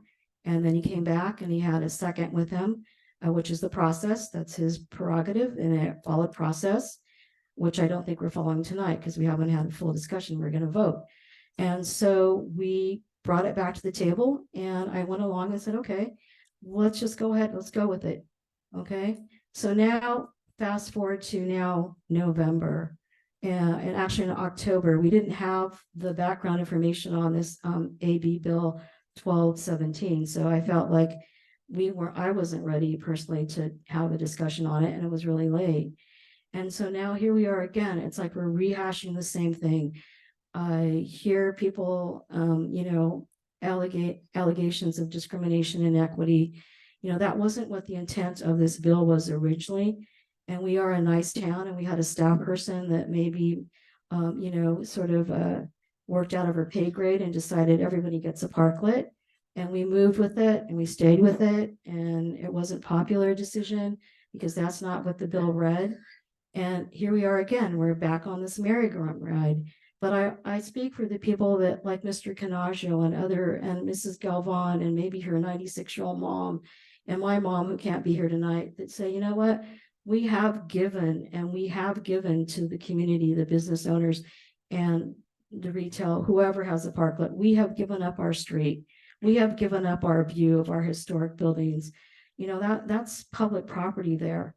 And we have given that up. We have given up parking spaces. And wouldn't it be nice if we had two-way traffic and they could see your restaurant and see your business and have more foot traffic?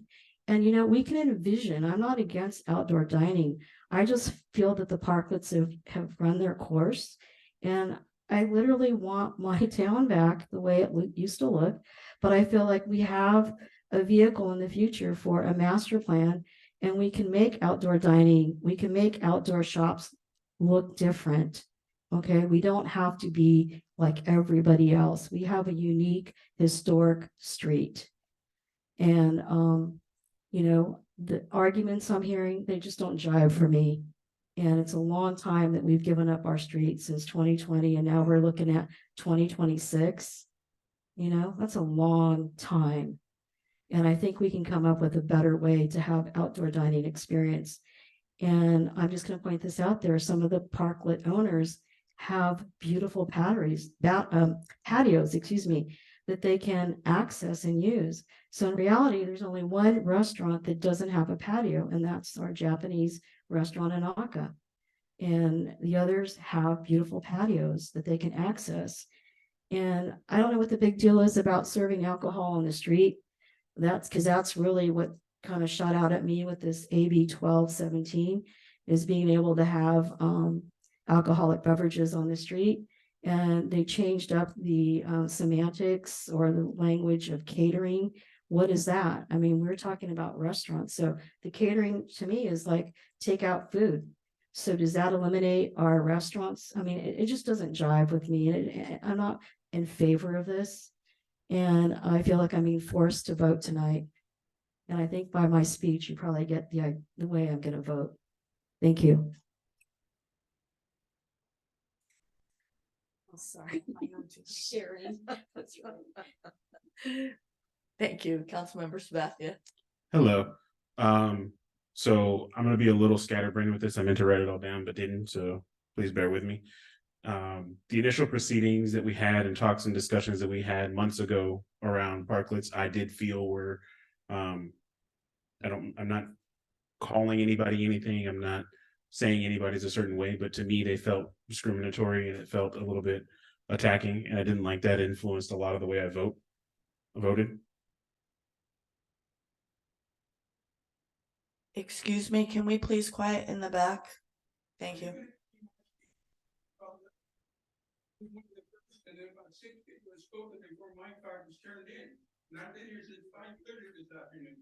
Thank you. Are you speaking on the parklets? You got a speaker's card right here that we filled out. I filled it out. I turned it in long before half these people had spoken to him. Was it on parklets?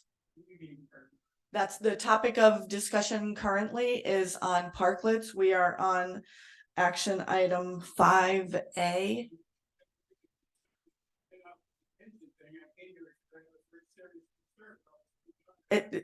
Thank you, sir. That's coming up soon. Right now we're on parklets.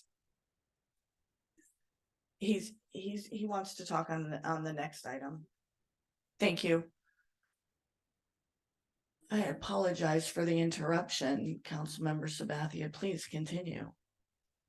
Okay. I'm trying to recollect my train of thought.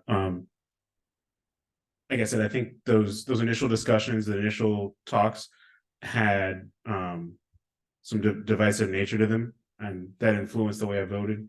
I was all in favor of all businesses being treated equally in terms of what we had before us and you know how we were, you know, all in favor as we voted to have everything removed all at once as of Jan 1, 24. I do think that conversation has shifted. You know, things have turned. We've taken the time. People have given the chances, been given the chance to have their businesses thrive and have things a certain way. It's a different situation now. Out of as Councilmember Morris Lopez said, we're not in the middle of a pandemic anymore. The diseases that are mentioned here and that we're all aware of, we have the tools and things to combat those now. So we're not in the same position, even though things are still just as serious as with respect to lives being threatened, but we have tools and things to combat those now. So you can't look at it through the same lens. I do enjoy outdoor eating and dining. My biggest issue is as often as I am either driving or walking downtown, I don't see the utilization that others have reported. And so that's kind of, I mean, there could be a lot of reasons for that, but I don't see that. I do agree that I would have liked to have seen like a fee schedule attached with us being asked to vote on this, as it is, we gave up public right away and allowed people to do those types of things, but I would have liked to see a fee schedule so that we have some sort of way to recoup what the citizens in city are giving up. I think that's all I had to say about that this time. Thank you. Eh, lots of really great conversations, and I appreciate all who have come before the council speaking up. We have gone through several iterations. We started out with everybody having them as long as they were utilized for the purposes that they were supposed to be utilized for. Some were, some weren't. This final iteration is for the closure of retail on July 1st, on January 1st, 2024, and extending alcohol and beverages, food and beverage, to July 2026. I'm all for that. I do like the conversations surrounding parking and recouping some kind of a fee for that, taking up some of our real estate. I liked the structures and the cohesiveness and uniformity of it, and eventually working all of these into the 3rd Street master plan. And until that 3rd Street master plan comes up, I would be in support of this resolution if at a meeting in the near future, we discuss what structures would look like and parking spaces and a fee schedule. Having said all of that, it is time for a. How would we revisit that then? Would we amend? It would be an amendment to this resolution. At a later date, or well, we have right now, if we accept this as it is, we have until July 1st, 2026 to discuss what a parklet actually looks like and what that fee schedule could be. Okay. Thank you. Thank you. So I will entertain a motion for a resolution of the City Council of the City of San Juan Bautista rescinding resolution 2023-27 and reestablishing the term of existing catering parklet encroachment. You don't have to clap yet. Encroachment permits to end July 1st, 2026, and not changing the end of the retail parklets to end January 1st, 2024. May I have a motion? Oh, golly gee willikers, I'll make a motion. May I have a second? I'll second it. Thank you. May I have a roll call, please? Councilmember Frios, Yes. Mayor Pro Tem Freeman, Yes. Councilmember Morris Lopez, No. Councilmember Sabathia, Yes. Mayor Jordan. Yes, Motion carried. thank you.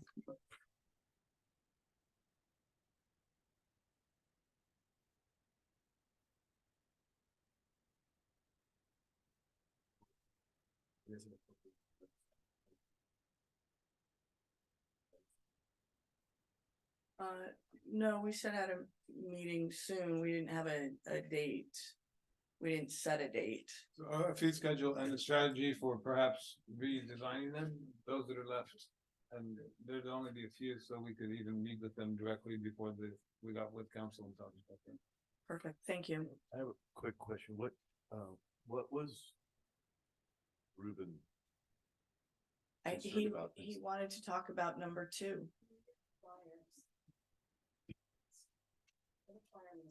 Yeah, I saw that and I'm just curious what.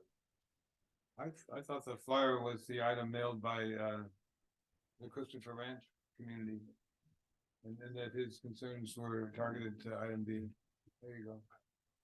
Thank you. Attention it is important for our community members to attend the next week's city council meeting, Tuesday, November 14th, 6 PM, voice your concerns, water issues, high bills, sidewalk not ADA compliant, and road lines not visible. So if you would have just waited. Or we could have explained it a little bit to him a little bit. That's not really on the agenda. This is not an item on the agenda. Where did this flyer come from? Do we even know? Okay. Thank you. Thank you. If we can move on to action item B. Well, I want to clarify what Morris Lopez said. He said it wasn't a state law. It is a state law. Thank you. We have already come past that item. We are now on action item 5B. Notice of intention to amend the general plan by accepting urban growth boundary ad hoc committee recommended sphere of influence, urban growth boundary, and planning area.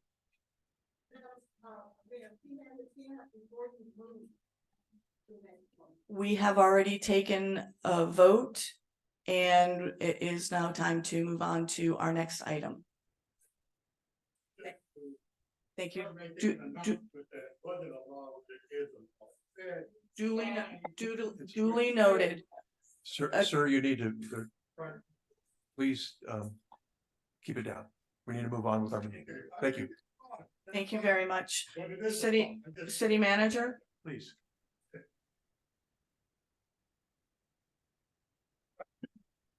It's a assembly bill.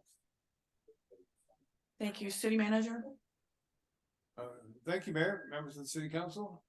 We're bringing forward tonight a recommendation of the Urban Growth Boundary Sphere of Influence Ad Hoc Committee with a map that was discussed at our last council meeting of the proposed sphere of influence and urban growth boundary. We have spoken to at least one property owner since the last time this was on the council's agenda, and I'll allow Brian Fouch, our Community Development Director, to bring this matter forward and discuss the recommendations of the subcommittee. We also have the chair of the subcommittee with us tonight, Chris Martirama. So Brian, would you like to present this matter? Sure. Can everyone hear me? Thank you. Yes, we can. Great. Okay, so this is a continued item from your meeting in October. And the purpose of the continuation was to enable staff to have a conversation with the property owner. And I'll bring up a map that explains that conversation. Let me share my screen here.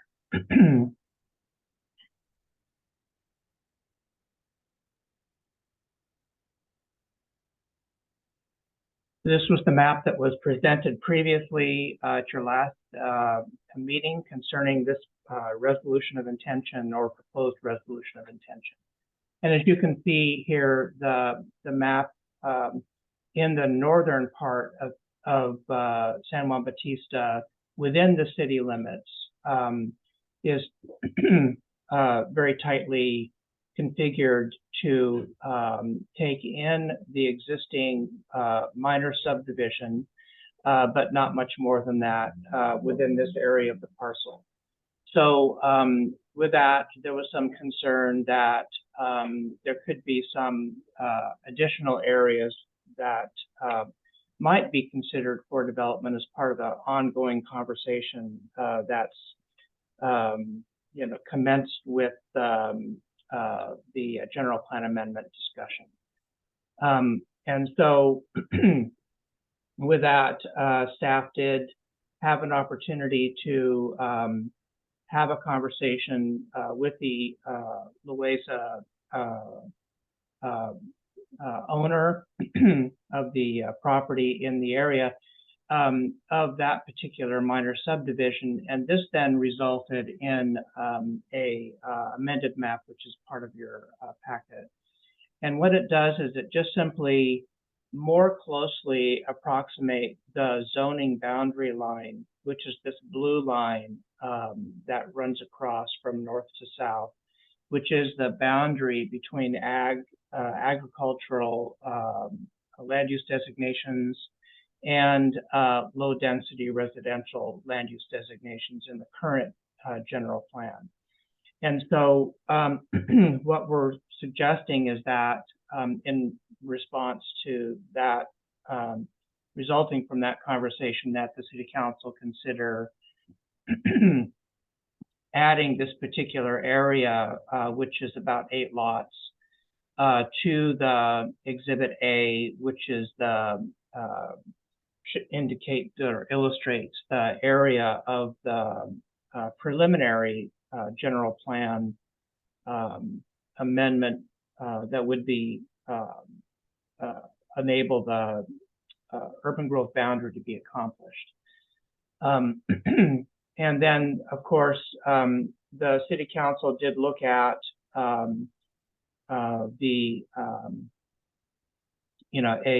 planning area boundary.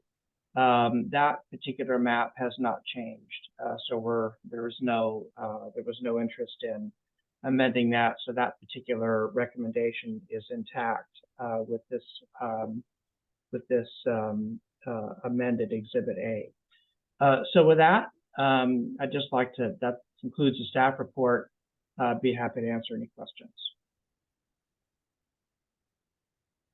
Thank you. Councilmember Frails, questions, comments, concerns?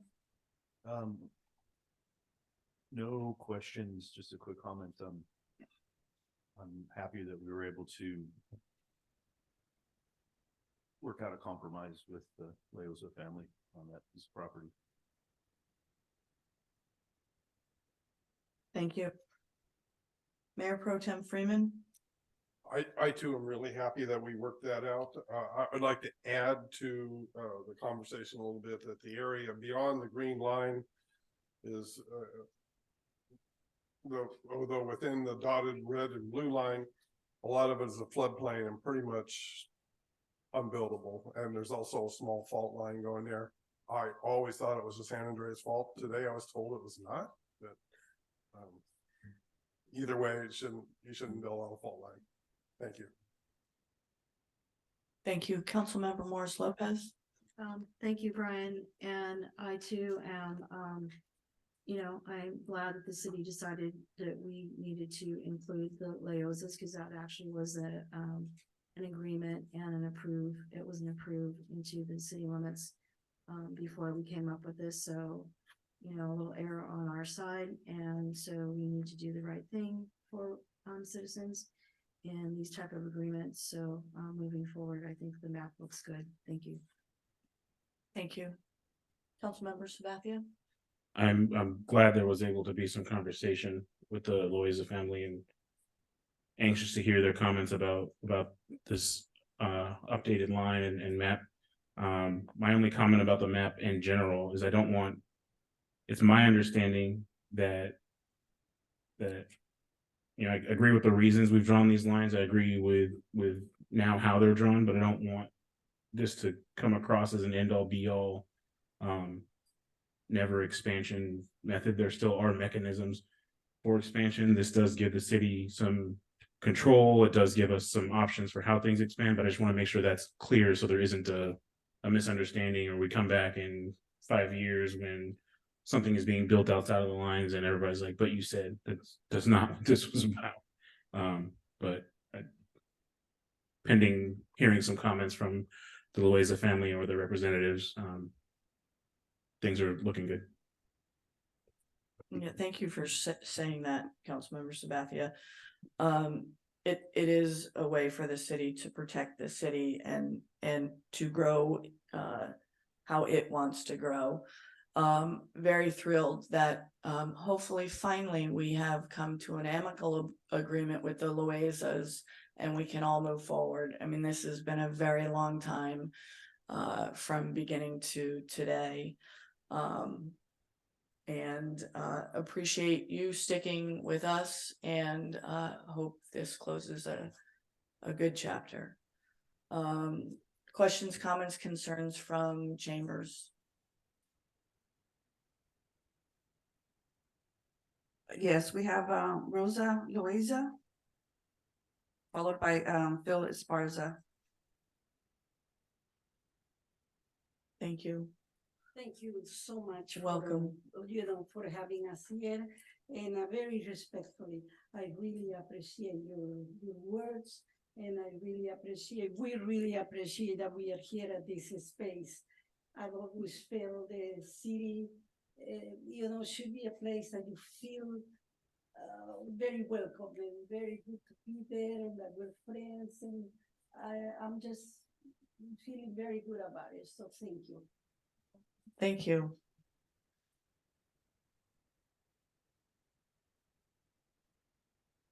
Welcome. Wow, got you guys to laugh. Phil Esparza. I'm speaking. I live on 3rd Street across the street from the Loaizas. And I'm glad that it's amicably resolved to everyone's benefit. I just want to remind everybody that we need to continue to have good discussions and work together. We're a small community, even though we're over 2,000 now. And it's best that we work out our problems amicably and in a positive way. The town has to grow. We understand that. We want to make it as best as possible. I think we needed to also underscore and support artistic and creative excellence, which the Loaizas have demonstrated time again. And the fact that they are a small family-owned business. And their issue is not a big developer that's building 80-something homes. You're talking about, hey, man, and it's going to be really well. And so thank you for voting for it. So keep it up. Thank you.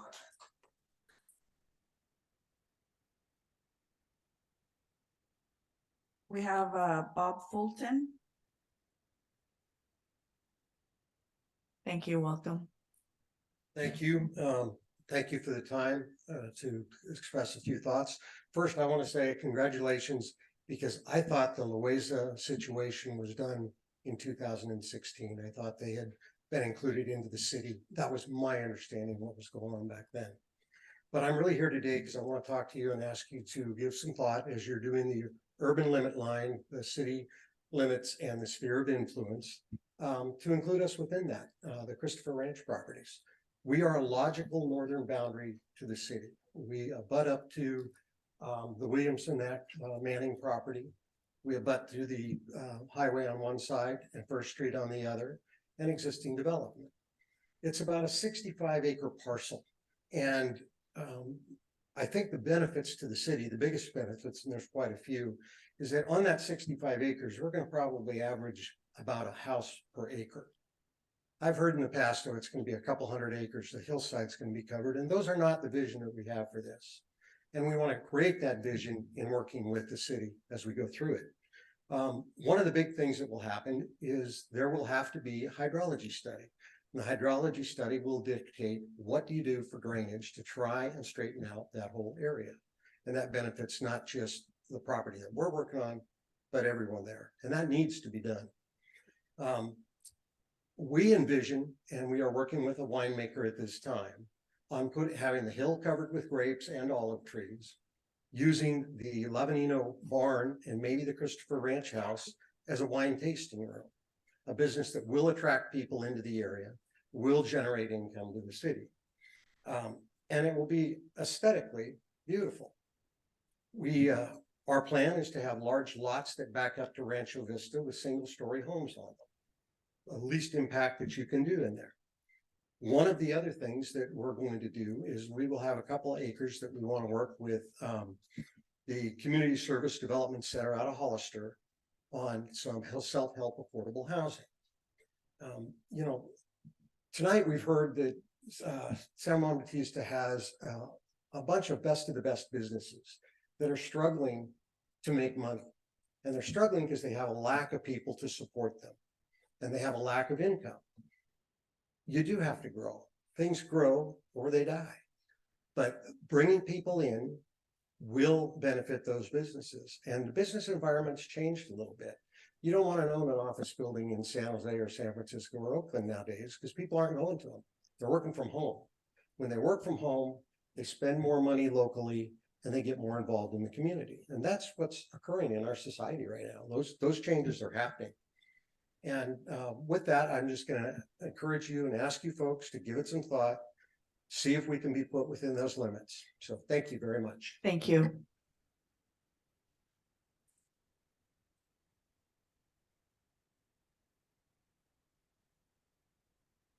We have Margaret Galvan, but is this related to this? Okay.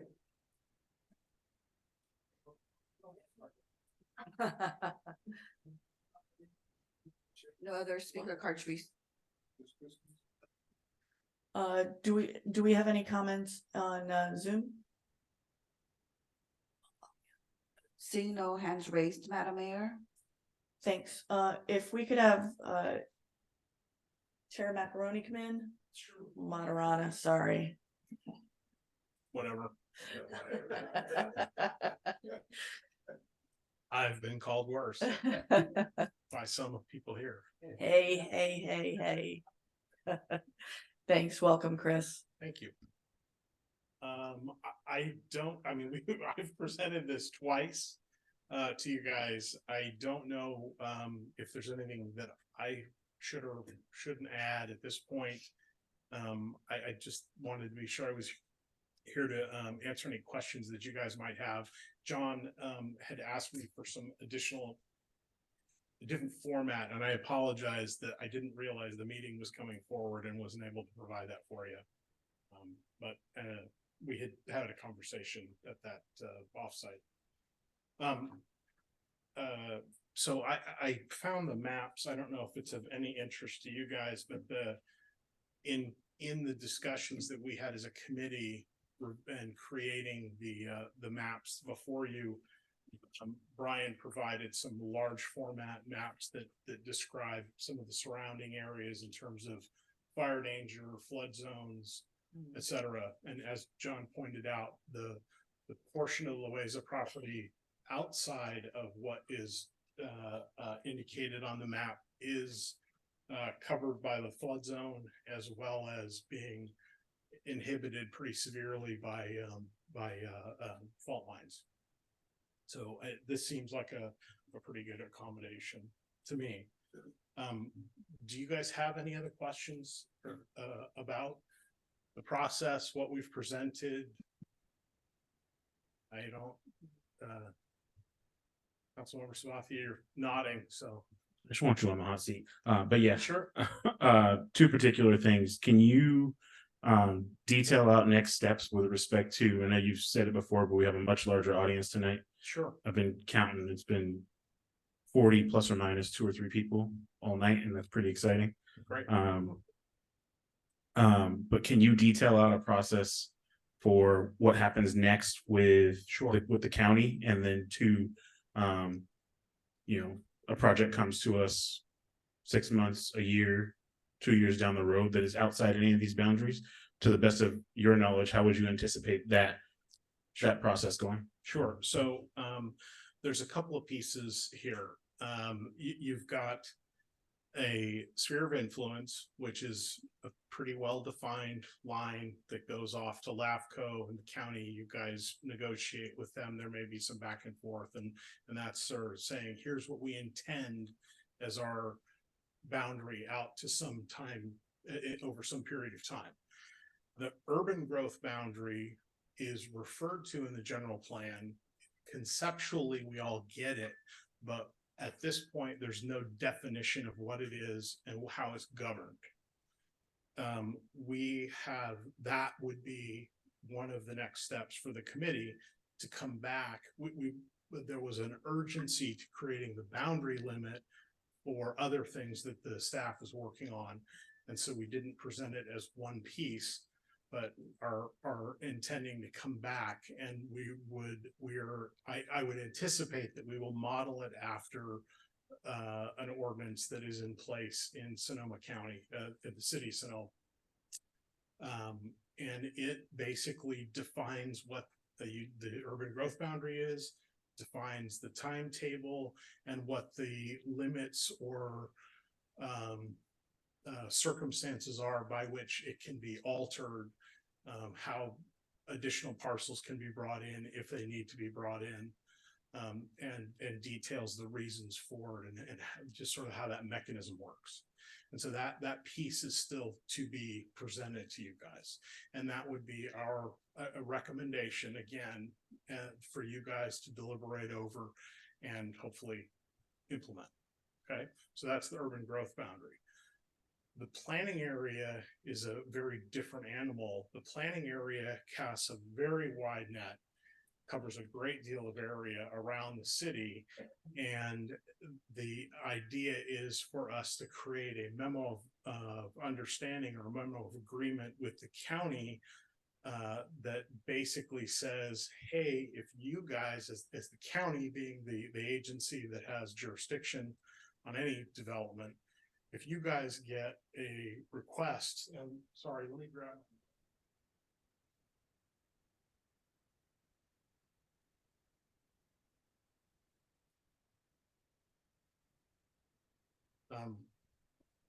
If you get a request for permits, building permits, subdivisions, lot splits, land use changes, zoning changes, conditional use permits, for example, anything that came in to the county along those lines would there would be some specifically agreed to process for how those would be handled.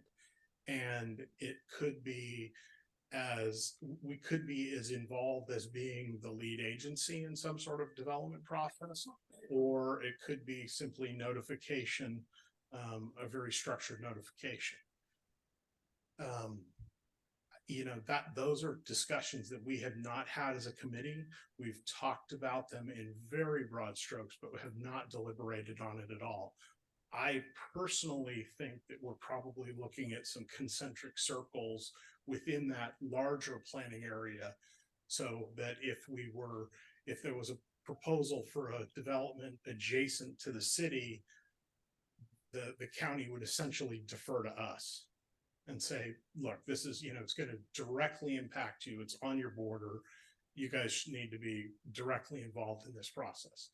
If it's out at 101, along the 101 corridor, which is still covered by that planning area, we're probably not going to ask to be the lead agency on some construction out there, but we would certainly want to be involved in, you know, any conversation ongoing, because it does impact the, you know, it's the sight lines, it's the, you know, the economic impact on our businesses, traffic, and so forth.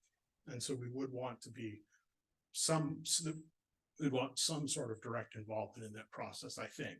And again, that we haven't as a committee deliberated on that, but that's sort of my vision and where I think we're headed with this. And we're not talking about negotiating this with the county. We're talking about giving you guys as a group a set of parameters that we suggest as a starting point for the conversation to create that MOU, or a memo of understanding, or memo of agreement. Does that make sense? So I think those are the two components that we as a committee need to continue to work on. Because at this point, the UGB, if you vote to accept the UGB here tonight, which I hope you will, it's not defined. So it doesn't have substance yet. The SOI or the planning area also has, it's just, this is the first step, establishing, saying, yes, this is the area that we're concerned with. Now, how are we going to involve ourselves with the county or other agencies that may be involved? Okay. And then the second part of the question is, can you detail or explain a process where, you know, in the next coming months or years, somebody comes to us that's outside? How do you envision that interaction happening? Well, again, that would be defined by the UGB, the ordinance that you guys create to manage or to govern that limit. In the case of Sonoma, there are limitations, like annual limitations for what area can be annexed in. There are limitations in the case of housing on they have a very severe limitation on the amount of low income housing. So they have a very high bar, much higher bar for low-income housing as a element of those additions. It primarily talks about housing projects in the example ordinance that Brian provided, staff provided. But you know, again, that's stuff that you guys are going to have to massage and adjust and tweak and deliberate on. So we're going to give you the starting point. It's definitely restrictive and it you know, it's tight, but it does have the ability, you know, you do have the ability to annex more property in, but really the focus is to get to continue to do infill projects, to build on infill projects. Okay, I just want to make sure that in summary, what you're saying is there are mechanisms, we will have specific rules for those mechanisms. And I'm not trying to be coy, because we as a committee are gonna make a recommendation to you. That's up to you guys. It's not up to us. You know, so if we're gonna say this is what we think the parameters should be after deliberating and studying and looking at other municipalities and other situations, this is what we think makes sense for our city. You know, we have 2 council members on the committee, we have 2 planning commissioners and myself. So we're gonna do the best, provide the best material we can to you guys, but ultimately you're gonna decide it. We're not gonna decide how difficult or easy it is to annex additional or to do additional development. That's gonna reside with you guys. Understood. Thank you. Okay. Thank you. Mayor Pro Tem Freeman? Yeah, I'd like to follow up to EJ and Chris. One of my concerns is not restricting housing so much as restricting what I call viable commercial growth, particularly on the south side of 156. For a long time, and I'm talking about way back in 2006, we had specific plans knocking around this dais and the planning commission that for one reason or another never got over the hump, if you know what I mean. Sure.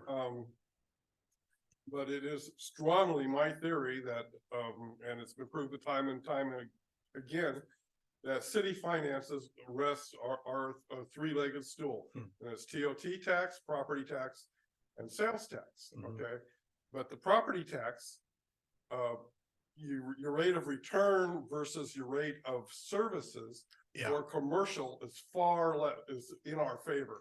Absolutely. For every new house that's built, the community, I'm going to include, this has to include education in here, the school districts.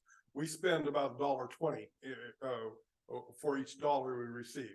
So that's a loser. That's a dead stop loser. Yep. Housing's a dead stop loser. On the other hand, commercial is just about the opposite. It's about, for every dollar of sales taxes they pay, they use about 70 cents of our services. So that's the exact opposite, which is a winner in terms of getting money to the city. And with money, we can build better streets, better sewers, have more events, there's all kinds of things we can do. You've been beating this drum for a long time, John. I know. I've heard you. I've heard you. But other people need to hear it, okay? And it's absolutely true. And the other thing we're facing is we're going to be facing higher personnel costs, because as people move up in salary steps and and other things, your costs to run a city increase, and we're going to need increased revenue. We're never going to fix our roads and all this stuff if you don't have the revenue, and it's critical. Sure. And we need a little freedom to attract an occasional commercial vendor, or whatever you want to call it, Sure. project. Yeah, I think, well, I hear you and I agree with you. I can't speak, speaking for myself, I agree and understand. Off the top of my head, I can't I don't recall how much of most of the focus in the ordinance on the urban growth boundary from Sonoma is focused, most of that is focused on housing expansion. So I off the top of my head, I'm not sure how much differentiation they have for business versus housing. And I'm afraid I'm just not prepared to answer that question. But taking the feedback back to the committee, that I certainly will do. And why do we have to copy? Why do we have to copy Sonoma? Their profile is hugely different from us. Their homes are over $2 million to start. Last time I checked, we're quite a bit less than that. And and that's a good thing. Okay. And the other thing I want to mention is if we put the bar up for low income and ultra low income housing very, very high, because those are subsidized. And usually the subsidy comes from the builder who's building market rate housing. If you put it up too high, the market rate housing developer just won't build. Sure. And so, and that's a perfectly good way to control your growth, but I'd rather be upfront about it. Sure. And honest, not. Well, it'll all be available in that code for everybody to see. I think that you brought up some great questions. We have not deliberated at length, and to answer your specific question about why Sonoma, we looked at multiple examples of ordinances that sort of to achieve this, and felt that one was the best fit for us, and felt that it made a lot of sense rather than trying to recreate something and just starting out from a zero point. We looked at what we felt was a pretty productive, solidly written, and very popular with the voters. It passed with something like 63% of the vote, and then 20 years later passed with over 80%. So it's been a very popular, and the other municipalities in Sonoma County, as I understand it, all of the other municipalities in Sonoma County have passed similar ordinances. So the intent is to, again, contain that growth, preserve that setting, and that's why I think we viewed it as being very much similar situation, because I think we all value the setting that we're in, where there's little. I do too, but we don't have enough money to do a lot of things we want to do. And Sonoma has a downtown that's about 7 or 8 times bigger than ours, and it's commercially. It doesn't add up. I'm not arguing with you at all, John. Plus, on every intersection out in the county, because your Sonoma ordinance was already pushed by Pork, and they wanted to shut down every intersection in the county. But I can take you to Sonoma right now, and almost on every intersection, there's going to be a winery that we could have a real good time at. Sure. So it's way different. Sure. Different. Sure.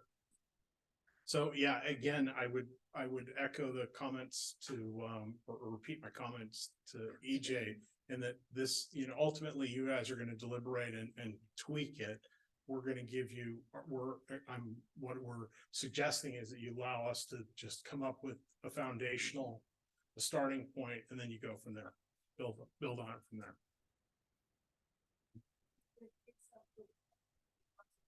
Thank you very much. Councilmember Morris Lopez. Yes, thank you for the presentation, Chris. And I am one of the council members that sat on this committee, first as a community member at large, and now as a city council member. I'm very proud to work with the group. And I think this is a good starting point. We have to get something, because the map that's out there now is huge. If you saw it, it's a calling card to massive urban sprawl, and I don't think that's what the people moved to this community for. I understand what Pro Tem Mayor is saying, but maybe you can take up commercial development with Mr. Fulton. He's got 65 acres Maybe you can convince them to build a winery out there instead of houses. But anyway, I'm just being facetious, sorry. But I think it's a good starting point, and I think that we have room for infill development, and one of them is the Loyosa family property. You know, that's a good, perfect example of land that's infill. We have other empty lots around town, and I think we actually consulted with somebody. I don't recall who that person was, and I think it was you, Chris, maybe, that asked, do we have enough infill properties that are vacant to meet other requirements like our housing, RENA numbers and whatnot? And I think, you know, it may not seem like it, but we have enough spare lots in town that we can provide more housing without having to go to the far reaches or even annex at this point.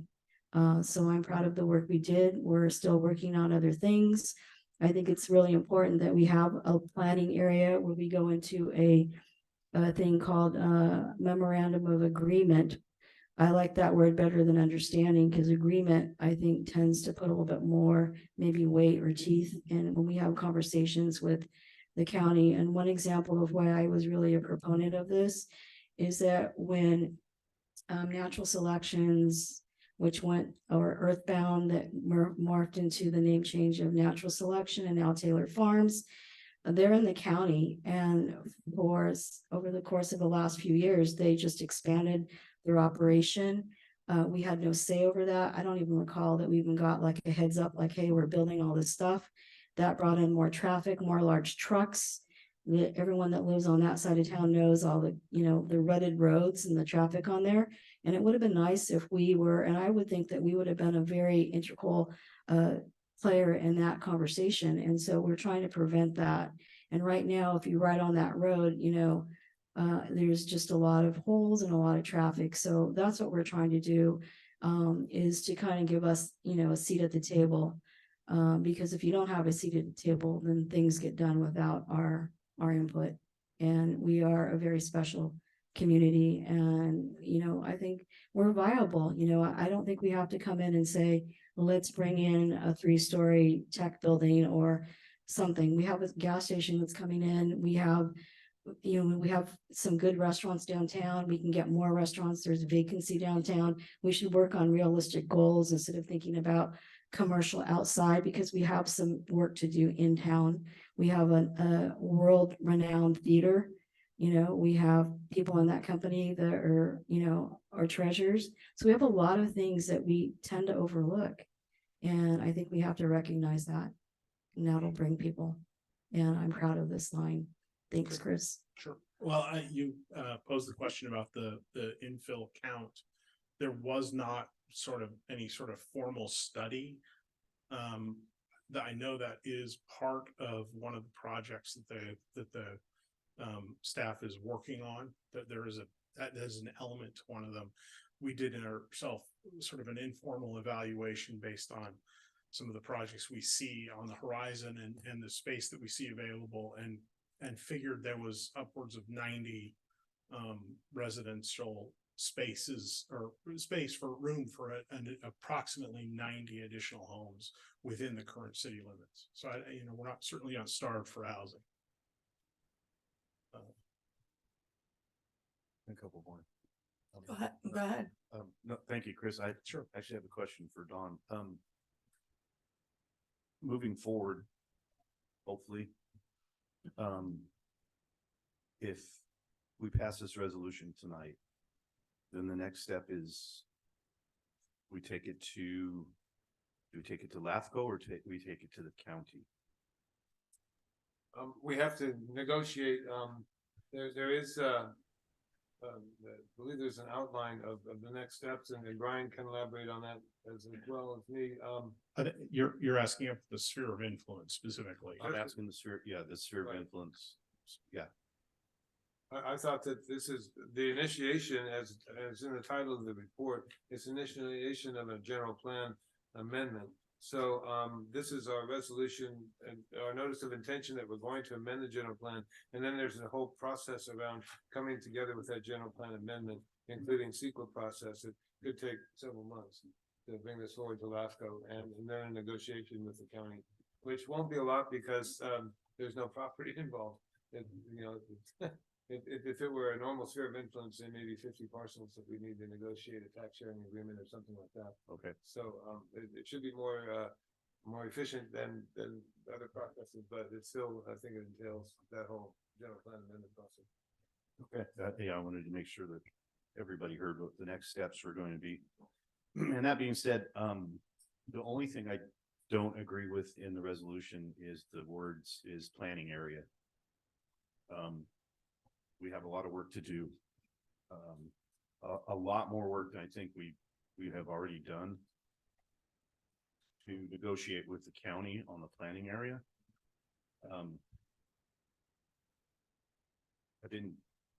I've been on this project for almost 2 years now. I'd say 2 years now. And we finally got to the point where we can shrink our massive sphere of influence that we currently have to something that's a little bit more tangible. I think that the planning area is going to take a lot of time and a lot of negotiation, and a lot of collaboration with the county. That's going to be a long process. I would love to see this resolution go forward, but striking anything in it that says planning area. Because I think the planning area is something we're going to have to tackle. It's a whole different monster. And that's just my personal thought. And I would even move on this if we can strike the planning area. Thank you.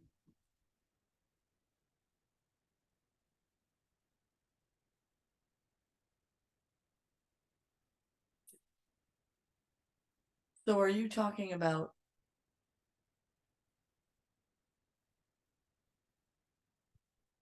This entire map, Scott, I'm sorry, Councilmember Fields. Yeah, no, go there's a ahead. map describing the planning area. Would you like to remove this whole map from the resolution? Yes. Yes, the planning area. Yes. the green one yet? Right. Because we haven't even breached the subject with the county on this yet. We haven't even had sat over a cup of coffee with our county supervisor and anybody in county planning on the planning area. The sphere of influence is all us. It's our city limits. It's dead on the city limits, and so is the urban growth boundary. It's something that needs to be finished. The planning area is a whole different beast. But not to have something as a starting point for a conversation.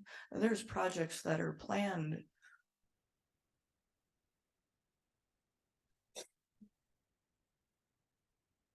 I get that, but it'll be to be able to approve this tonight and be able to finally knock down a decent sphere of influence would be fantastic. Mm-hmm. This is, in my opinion, it's a lot of pie in the sky. I mean, look how much property that is. It's huge. And I get the sentiment behind it.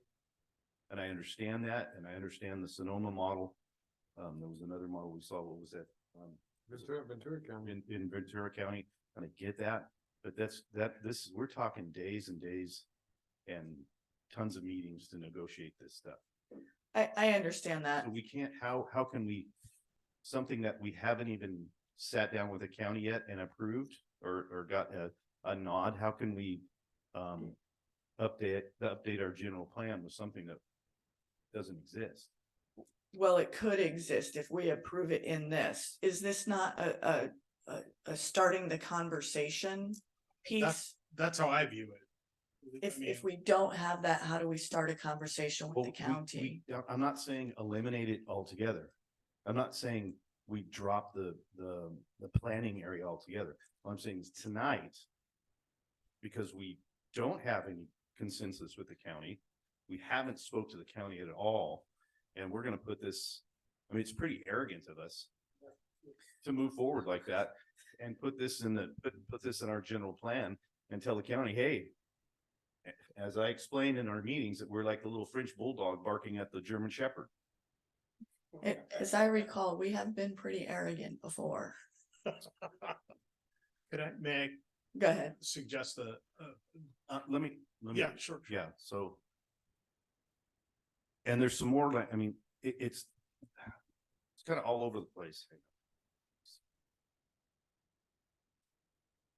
There's a section in here where it says.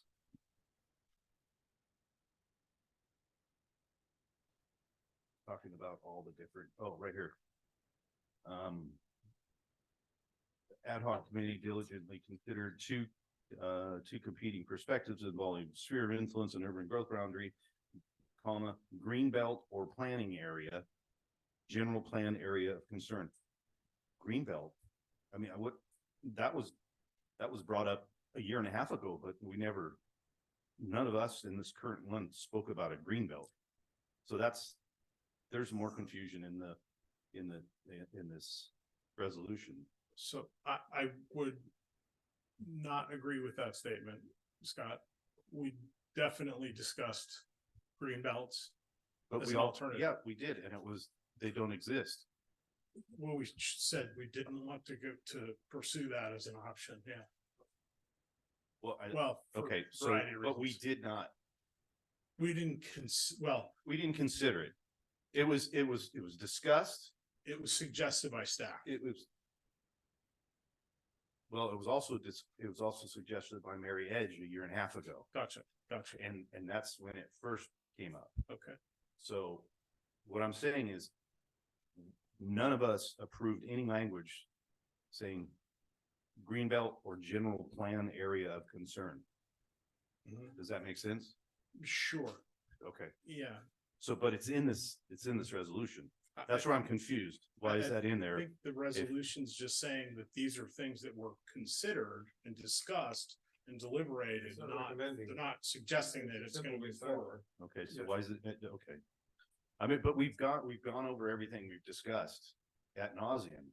I don't want this resolution to get muddy. Yeah, in my reading of it, it didn't seem that way. I've always wondered about the whereases and wherefores. I think it's just one of those things that is the nature of these resolutions. Yeah, thank you. Attorney Giffen? I was just gonna say that the whereas, these are all recitals that try to, I believe, accurately portray the history that leads us to the real operative language is now therefore be it resolved. That's, and you're focusing on that on the second page, I get that. But in the recitals, that's not really what you're voting on, although it should be accurate. So it's something to consider. If I may Thank you interject for that.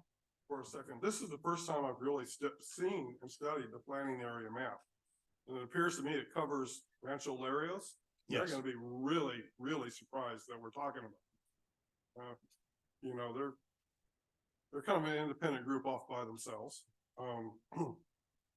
It goes out to 129, past 129 and 101.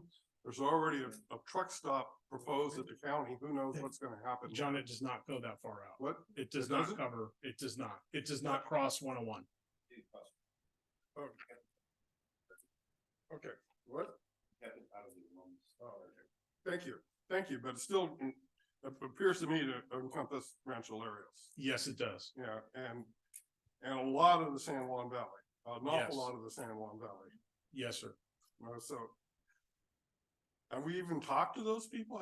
Does anyone in Rancho Larios know that this conversation is being had about them? So this is just a starting point for a conversation that if the county wanted, if somebody came in and said, hey, we want to build right next to Rancho Larios, we want to say, well, you know, maybe you shouldn't, or maybe we should have that conversation.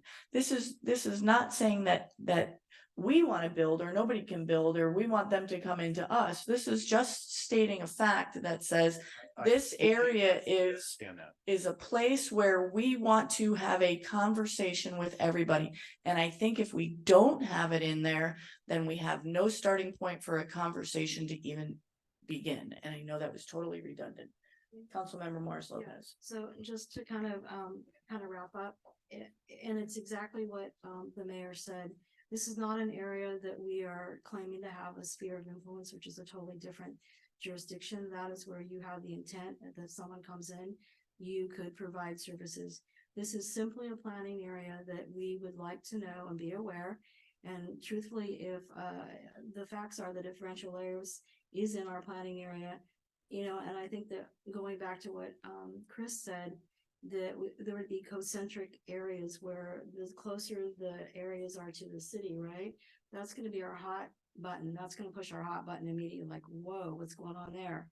And the further we go away from the center of town or our city limits, urban growth boundary, it's nice to know, but there could be some, you know, some real direct effects. Like my example is that vegetable packaging plant.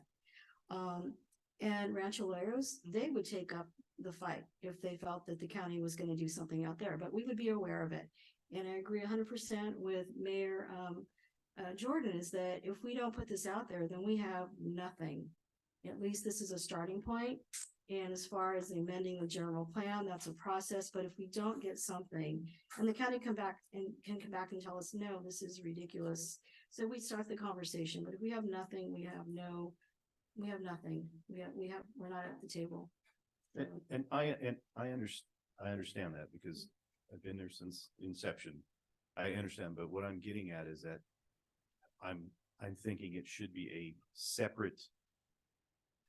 It should be a separate item of discussion with the county, and not lumping it in with our. This committee, our committee, was originally just supposed to be sphere of influence and urban growth boundary. And then the planning area showed up. I think the planning area should be something we address with the county separately from our, and I get what you're all saying, and I want to do the same thing. I want the county to say, hey, we're going to build, another 90 homes out at Rancho Lares, heads up. I get that because they haven't done it. And when they built Rancho Lares, I mean, we all knew about it because it was all in the paper and everything, but I understand that part, but it just seems to me it's such a big monster. It should be tackled separately. Let's punch through this sphere of influence and the urban growth and get it done tonight, or at least move it on. And then, I mean, that's just me because I've been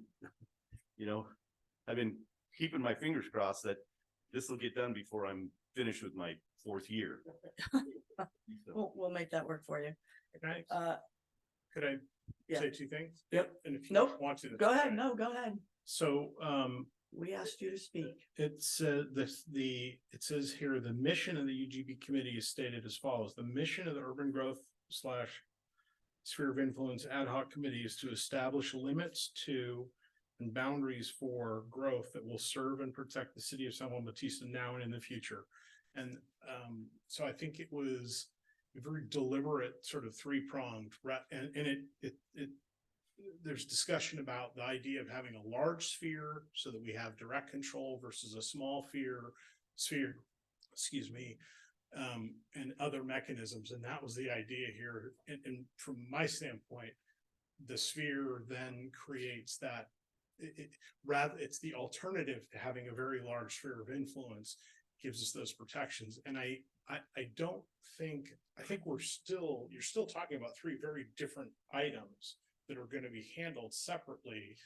Voting on it tonight as a boundary line that is the foundation for a discussion doesn't mean they're happening together in that sense. It's still a separate conversation, completely separate activity with the county. So Anyway, just a couple of thoughts. I agree with So that. it is possible, as a solution to not vote on this map, but move the SOI and urban growth boundary forward. And I could recommend some changes to the resolution as the council member Fields has requested.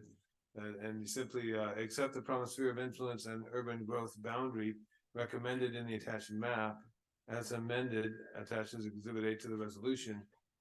State the intention to amend the general plan, targeting only those policies and objectives, and amended, affected by an amended sphere of influence and the adoption of an urban growth boundary, and delete planning area.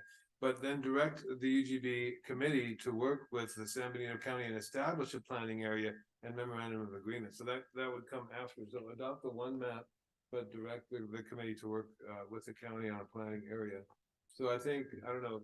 So would that not be an amendment by a council member, not changing it on the fly by staff? That's what the council member requested. I'm just trying to put in writing what the council member requested. Understood. I have a quick question.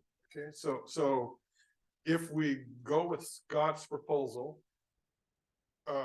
does the growth boundary need a general plan amendment? That's the question. Well, I'd like Brian to speak to that, because the SOI has specific requirements to go through LAFCO and be approved, and the planning area is our discretion. We can adopt a planning area. Completely separate. Brian, can you speak to the process for the two and help us understand? Yeah, the general plan has text and it has some maps that refer to these boundary lines. Sphere of influence, the planning area even is sort of represented in the current general plan as an area of concern, although it's much smaller in the current general plan than is being represented here in the resolution. So all these concepts are currently in the general plan. When we start to change those boundary lines and look at the text in terms of what it emphasizes with respect to future growth, then those all need to be modified via an amendment. And we don't really know, hasn't been determined what the extent of those amendments might be, because that's to be determined by the general plan amendment process itself, where there's a public engagement program and planning commission gets involved and comes back to the city council later. So all of these devices in the general plan need to come back as an amendment. The planning area would also need to be referenced in the general plan amendment, just like the current area of concern is referenced in the general plan. It would be something very similar in terms of the approach with respect to the planning area. So just like the current general plan doesn't really specify what would happen with the area of concern or planning area. That set of policies is to be worked out in conversation with the county, like Chris is suggesting, and other council members have suggested. That's a conversation that needs to occur in order to give that policy some meaning. But that could be just simply an enabling policy in the general plan, without reference to exactly, whether that boundary line is the way it's currently recommended, or whether it's a different boundary line, looks different based on those conversations. And then, so that's the nature of the ongoing conversation that has to occur with the county in order to get this particular provision implemented. The urban growth boundary, that's a local concern. And the sphere of influence, of course, we know that has a process that it has to go through. But all these things need to be in the general plan. We get 4 amendments. Does that help? Here. Yeah, we haven't had one. We haven't had one in We're 4 years. A long time. So it's not, Very long time. it's not like we're using them up. Plus it recycles in a month and a half. So I guess I permission to speak, Mayor. Go ahead. I am gonna propose that we keep the resolution as stated because our chair, Mr. Maritano, Chris, just kind of highlighted the spirit of what this committee, what our task, what our work was, and I think we covered that. And Brian, our planning director, just, he just explained that maybe we're using a different term. Planning area and area of concern are literally the same thing because it is a large area of concern that we want a heads up from the county. And I feel that it's a starting point and to pull that out because these are all interrelated. It's about our boundaries and our area of concern and planning area. And then we can go through hash out the details with the county. If they accept it, they don't like it, then we're at the table and we have a starting point. But to pull it out, it makes no sense to me. And I think we all sat at that committee, all of us, all 5 of us, and we agreed on this final map and this final planning area. So to come to this juncture tonight, and I think kind of confuse the issue and leave ourselves wide open for the county for who knows how much time, because we had a meeting canceled. I don't know when our next meeting is. We're at the end of the year. We need to have protection. And I'm here to represent and protect the city of San Juan and the people in the audience. I agree. I would support a whole one. And under none of that I suggested had anything to do with me not wanting to protect the city. All I was trying to say is we have to deal with the county on our sphere of influence. We're going to have to deal with LAFCO and the county on that. I didn't want to muddy the waters with something else. I want to get this over with. I just want to move this on. And I was hoping we could negotiate with the county at another time. None of this had anything to do with me not protecting this city. I just wanted to throw that out there. Absolutely. Which would be ridiculous to hear that. Okay. Yep. Either way, can we move this thing on? Yeah. So I'll time for a motion for the resolution of the City Council of the City of San Juan Bautista stating the intention to undertake a targeted amendment of the 2016-2035 general plan to incorporate, as it may be amended through that process, the recommendation of the Urban Growth Boundary Ad Hoc Committee regarding a sphere of influence, urban growth boundary, and planning area. Do I have a motion?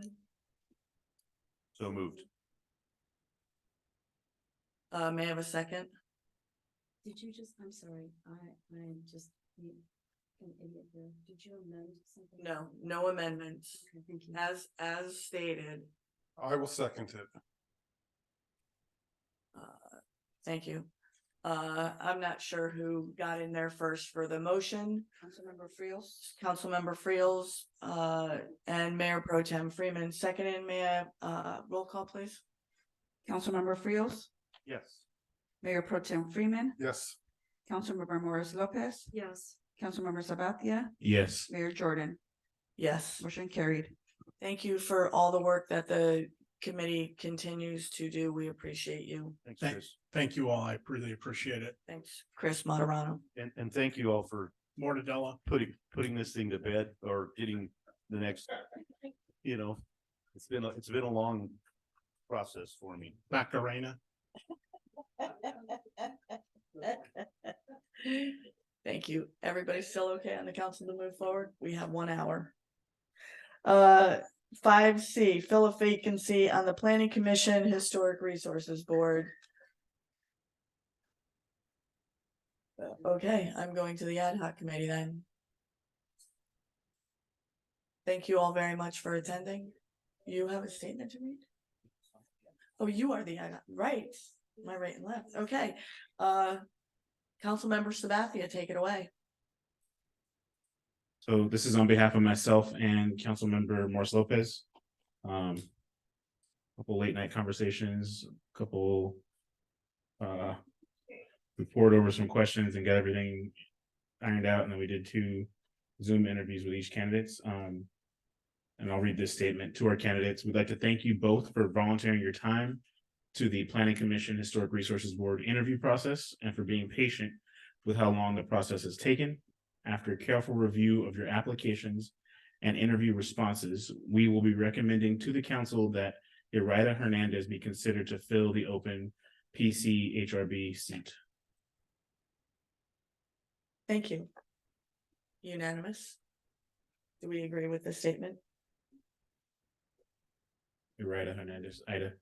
I just want to make sure the ad hoc committee is on the same page. Okay, thank you. Yes. Yes. Okay. Yep. Councilmember Friels. Questions, comments, concerns? No, I was just clarifying the name. The name, okay. Yeah. That she has two names? Yeah. Yes. Oh, okay. It's the same person. Okay. Fool me, because that looks a whole lot different. Okay, no questions. Thank you. Thank you, Mayor Pro Tem Freeman. No questions. Thank you. Anything else to add, Councilmember Morris Lopez? I just want to say that we took painstaking efforts to be very objective in the process. We were very organized. We had a timed interview session for each candidate. We didn't have any chit chat. We kind of had our game face on. We didn't want to influence anybody. We wanted to be as fair and as unbiased as possible. And then this is our result. Thank you. Any further comment? Quick. Not good enough. Okay, you've got show this business under, and we did confirm that she's a registered voter. Is that one? Did we confirm that she's a registered voter? No, but I can check with that, and then if Pending? she's not, yeah, she becomes. Perfect. Okay, thank you. Thanks for that question. Right away. Yeah, we can know Usually that first thing very good. tomorrow. Yeah, the county's office is very good. Yes, they are staying where they are right now. Thank you.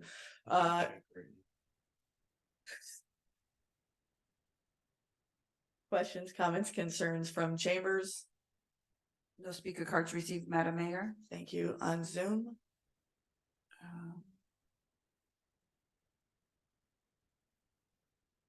No hands raised. Thank you. Okay,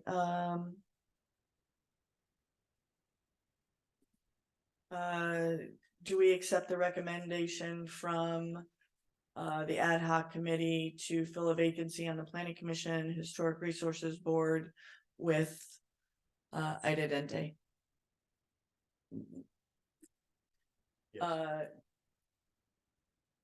Roll call. First, second. So moved. I'll second. Councilmember Frios, Yes. Mayor Pro Tem Freeman, Yes. Councilmember Morris Lopez, Yes. Councilmember Sabathia, Yes. Mayor Jordan. Yes. Motion. Thank you.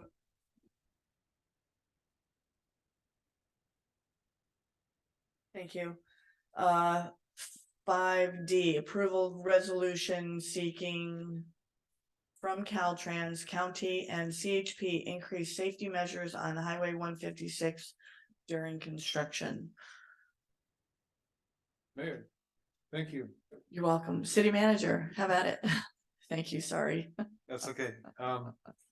This matter came up, we had a really rough September and October for accidents and safety on 156. And although it's not within the city's jurisdiction directly, it does impact our drivers and our regular commutes that many of us take back and forth from Hollister.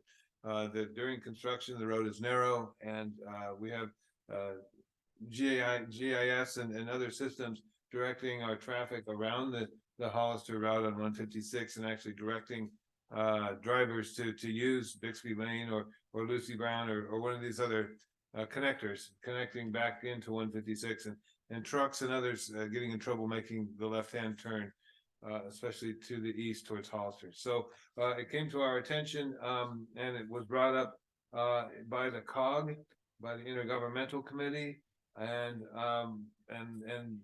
the executive director of the COG held a special meeting that included not just the Caltrans represented the COG, but the project manager, Richard, and that was back on October 11th. We had CHP in the meeting as well, and Steve Loop, the public works director from the county, because we have to control the county roads as well. And Mr. Loop points out that unlike Highway 25, where they have signs posted, no left-hand turns from 3 p.m. to 7 p.m. That works on Highway 25 because the shoulders are broader, and if someone makes a mistake, there's room to turn around. It's a little more restricted on Highway 156. There's not as much shoulder, so it's going to take coordination between the Highway Patrol enforcement and the ability of the county to manage traffic and turnarounds on their roads to avoid the left-hand turns onto 156. So definitely a team effort, and so to that end, I have drafted for the council's request a resolution that does three things. It requests that Caltrans implement increased safety measures, including but not limited to prohibiting left-hand turns from county roads onto eastbound Caltrans Highway 156. It requests that the San Benito County modify its traffic flows and signage on county roads leading to State Highway 156 in collaboration with Caltrans to implement these safety measures. And then lastly, it requests that CHP hire some staff and get some officers out there and help us enforce the policy. So both COG and the County Public Works appreciate the city sending a resolution in support of Caltrans making these changes. Thank you. Councilmember Friels? Thank you. Yes, this was brought up at COG, and I did ask a question. I did ask the Caltrans rep, Richard, why we didn't have a CHP officer posted out, especially here in their intersection at 156 in the Alameda, because it's a funnel. And I told him, I says, as soon as somebody gets out of that funnel, it's hammered down. And he said he would look into it. Was a little confused why I was asking for the safety measures. I was like, work with me, Richard. And then the question was asked a few times about the signs, and then the county supervisors are fully aware that they'll probably be seeing this short, the two on COG. So it's a good move. Hopefully people pay attention to the signs. We'll probably have to put them all the way down, like on Freitas Road. Yeah, because you're right. They can't turn around in the wintertime. People are going to pull off the side of the road and get stuck. So yeah, it is a game of Frogger. Yeah, I don't like going to Hollister. It's dangerous. So yes, thank you. This is a nice resolution. Thank you. Thank you. Mayor Pro Tem Freeman? I was several times when I'm going to Hollister, I look to my left and I see a car on the dirt frontage road right next to me, speeding along at about 30 miles an hour, passing all of us, because we're doing 2 miles an hour, if that. And half the time he runs into that brown house that's there, and he's got to go around, and that person ends up taking longer than we do. But it's not a good situation. It's very dangerous. I've been talking about it to our city manager for the last month or more, and I'm strongly in favor of this. It's an accident waiting to happen, except the accidents have already happened. So Thank you. Thank you. Councilmember Morris Lopez? No concerns with it. I think it's long overdue and I appreciate it. I think this is good. Thank you. Councilmember Sabathia? When do we get that new highway? Soon, very soon. I don't have anything to say. Thank you. Yeah, we've been talking about it at intergovernmental for several months now, so it's nice that we're putting some more teeth behind it. Intergovernmental actually wrote a letter to Caltrans and COG asking, and CHP asking the same thing, but it was a letter of recommendation, and I'm very happy to see all the teeth that you put in it. It's nice. Thank you. Questions, comments, concerns from chambers? we have Margaret Galvan. Hi, welcome back. Hi, thank you. Perfect timing. I didn't know when I was gonna be able to speak on this topic. But a year ago, my granddaughter, who is sitting here tonight, said, Nana, the road from the roundabout, I don't know if we had the roundabout then, but to Anzar High School is very dangerous. And it's something that I had already been aware of. Well, I said, well, let's do something. So I called Caltrans. They directed me to Public Works, I believe, in Hollister. And I documented this, and of course I didn't bring it. Who directed me to there were 3 people, and then there was the to my supervisor, Colin. And so I voiced my concern. I said, you know, that stretch is, there are sections where there are no indicators of where the lines belong. It's when foggy nights, when we have those foggy nights, I said, it is really dangerous. It's hard to see. And so that was a year ago. Well, today, going to Gilroy, I saw some movement. I saw that there's some blacktop or sections, like right down the middle, like something is going to happen. They seem to have filled some like potholes with the blacktop. But so anyway, I am just presenting this to you because what can you do, or what can we do? What else can I do? It's been a waiting game. Someone at the Public Works said, well, you know, there are we go by the numbers. And I said, well, what number are we? And well, they couldn't tell me, but here it is a year later anyway. And it is still dangerous. And thanks be to God that we haven't really had any really bad accidents out there. But so I want to leave that with you, and hopefully you can, I don't know. Thanks. Thank you. I did bring that up at COG last month, Nice. especially this road. Yeah. Thank you very much for that. Zoom, do we have anybody else in chambers? Thank you. Zoom? We have 2 hands raised. Nikolai, you have 3 minutes. Hi, welcome. Hi, Nikolai Altenberg. Thanks for allowing me to speak. I just wanted to note that signage on its own is completely ineffective in our area. It seems most places probably in the world, in the United States, but as evidenced by the complete lack of adherence to the no commercial vehicles in town.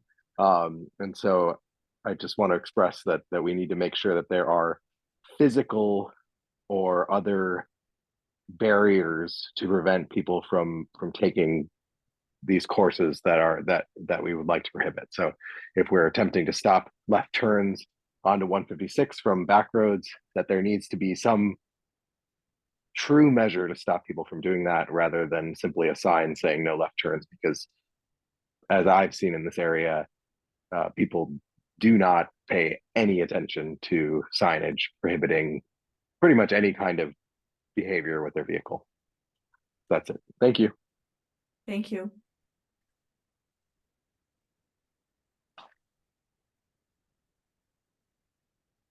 Margot Tankersley, you have 3 minutes. Hi, welcome. Hi, this is Margot Tankersley.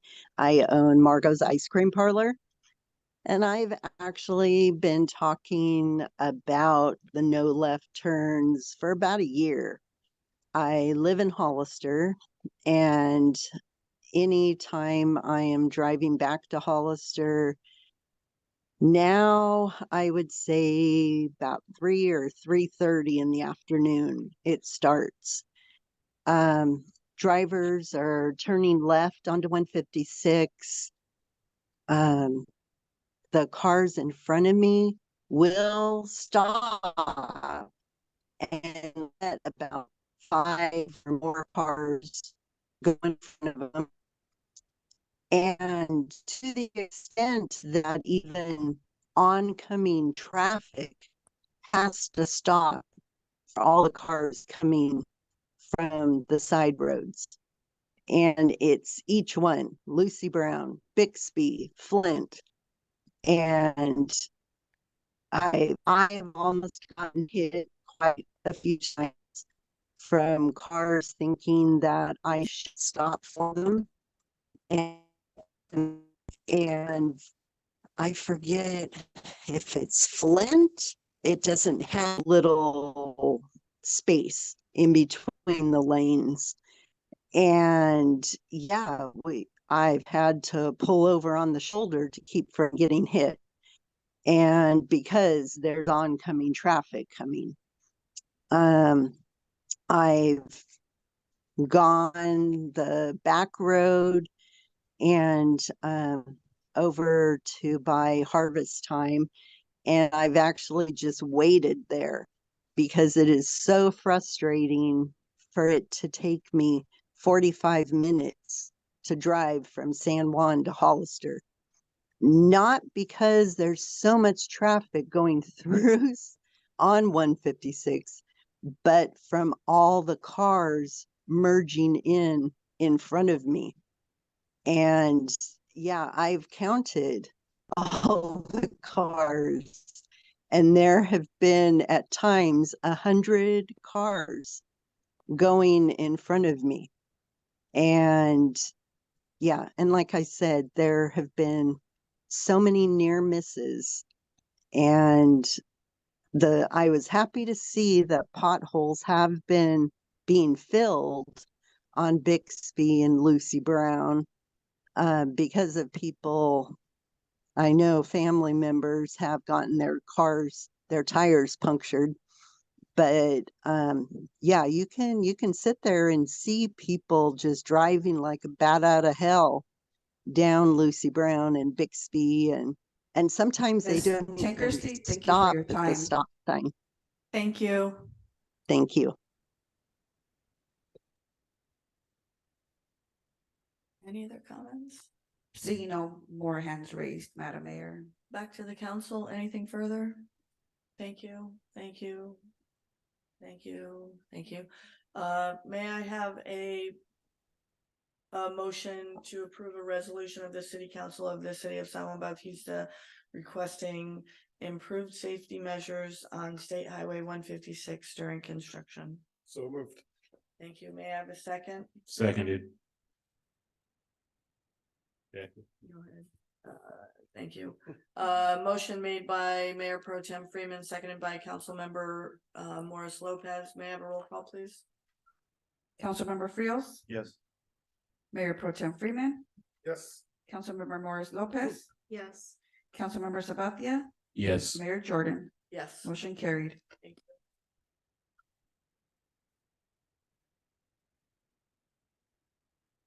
5E, discussion and direction to staff on the San Juan Bautista Economic Development Program.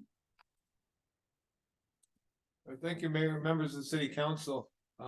Brian has put this report together for the City Council, reviewing some of the policies and decisions that have been made over the past several months.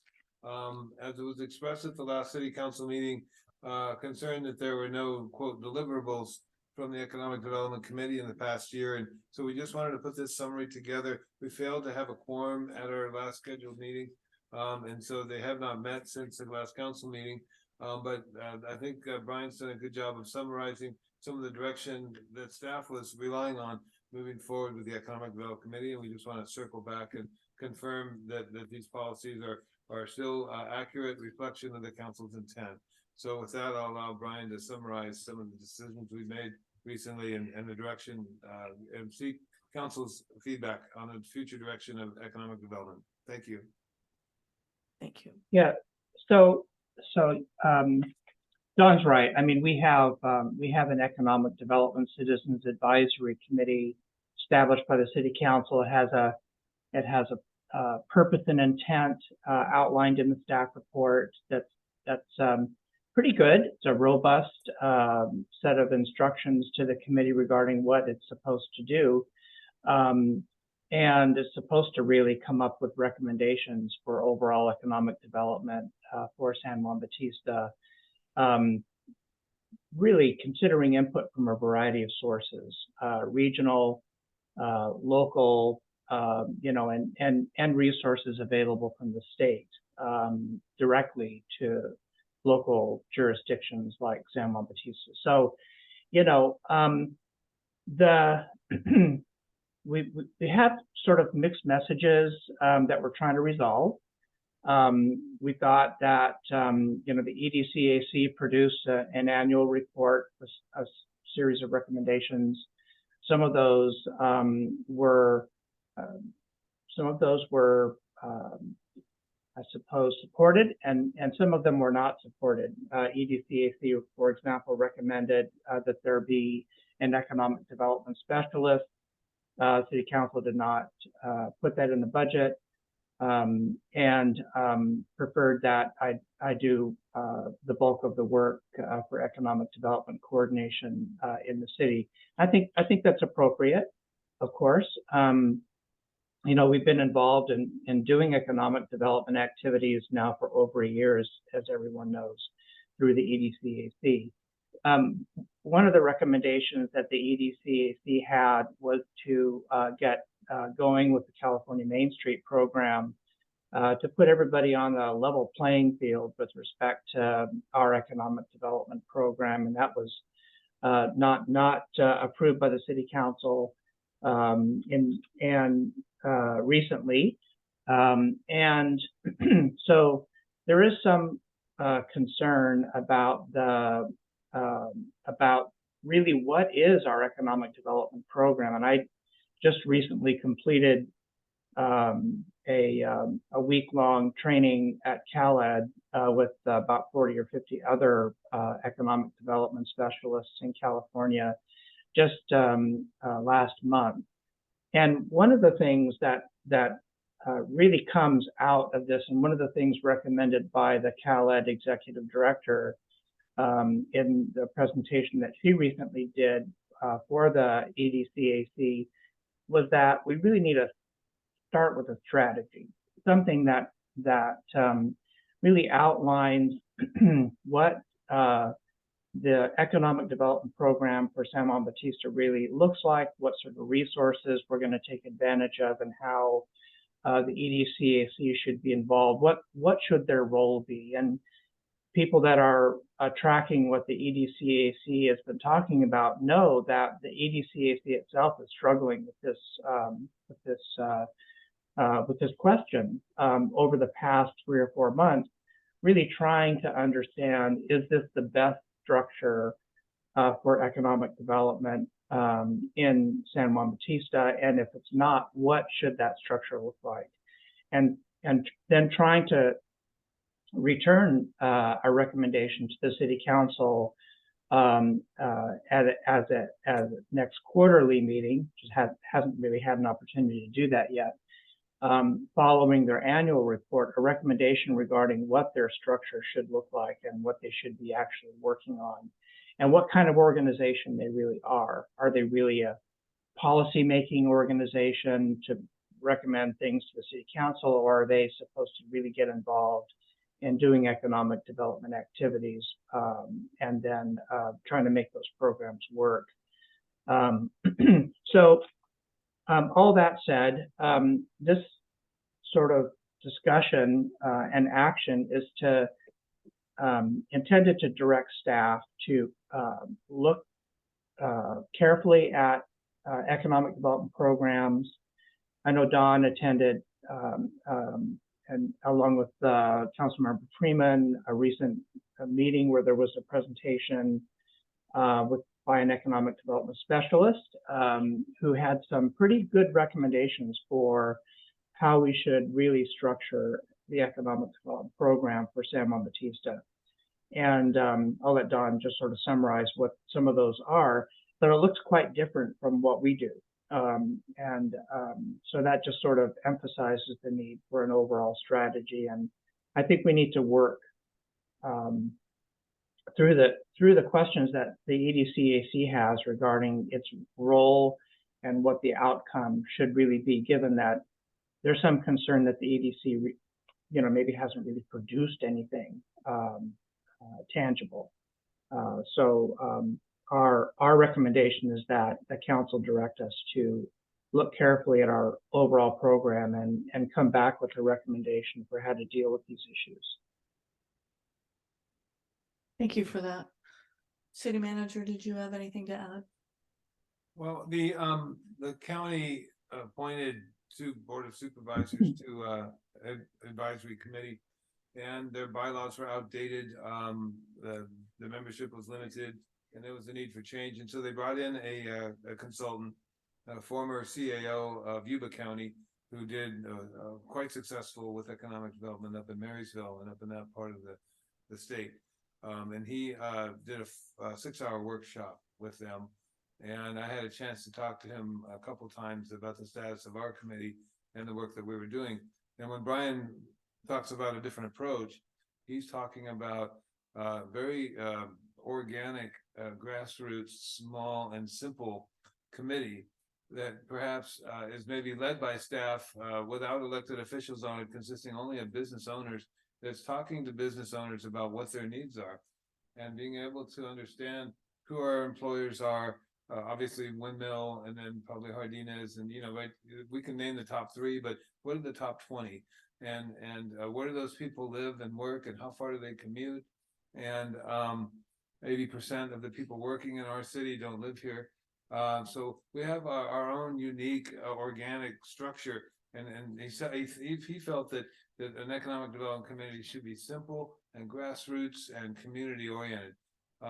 And that if there's an opportunity and resources to become more sophisticated and wrap in state and federal grants and bigger programs, that's great. But that we should start with this foundation and build from that foundation out. And so that was his approach. And it was convenient that the county had hired an interesting consultant with an interesting point of view. And so I just wanted to share that point of view with the council. And if we'd like to put a pause on this and restart it, or if we would like to, we've had a few resignations since they last met, and then just kind of reassess who the members are and go back to the original. It's quoted in here what the council's direction was.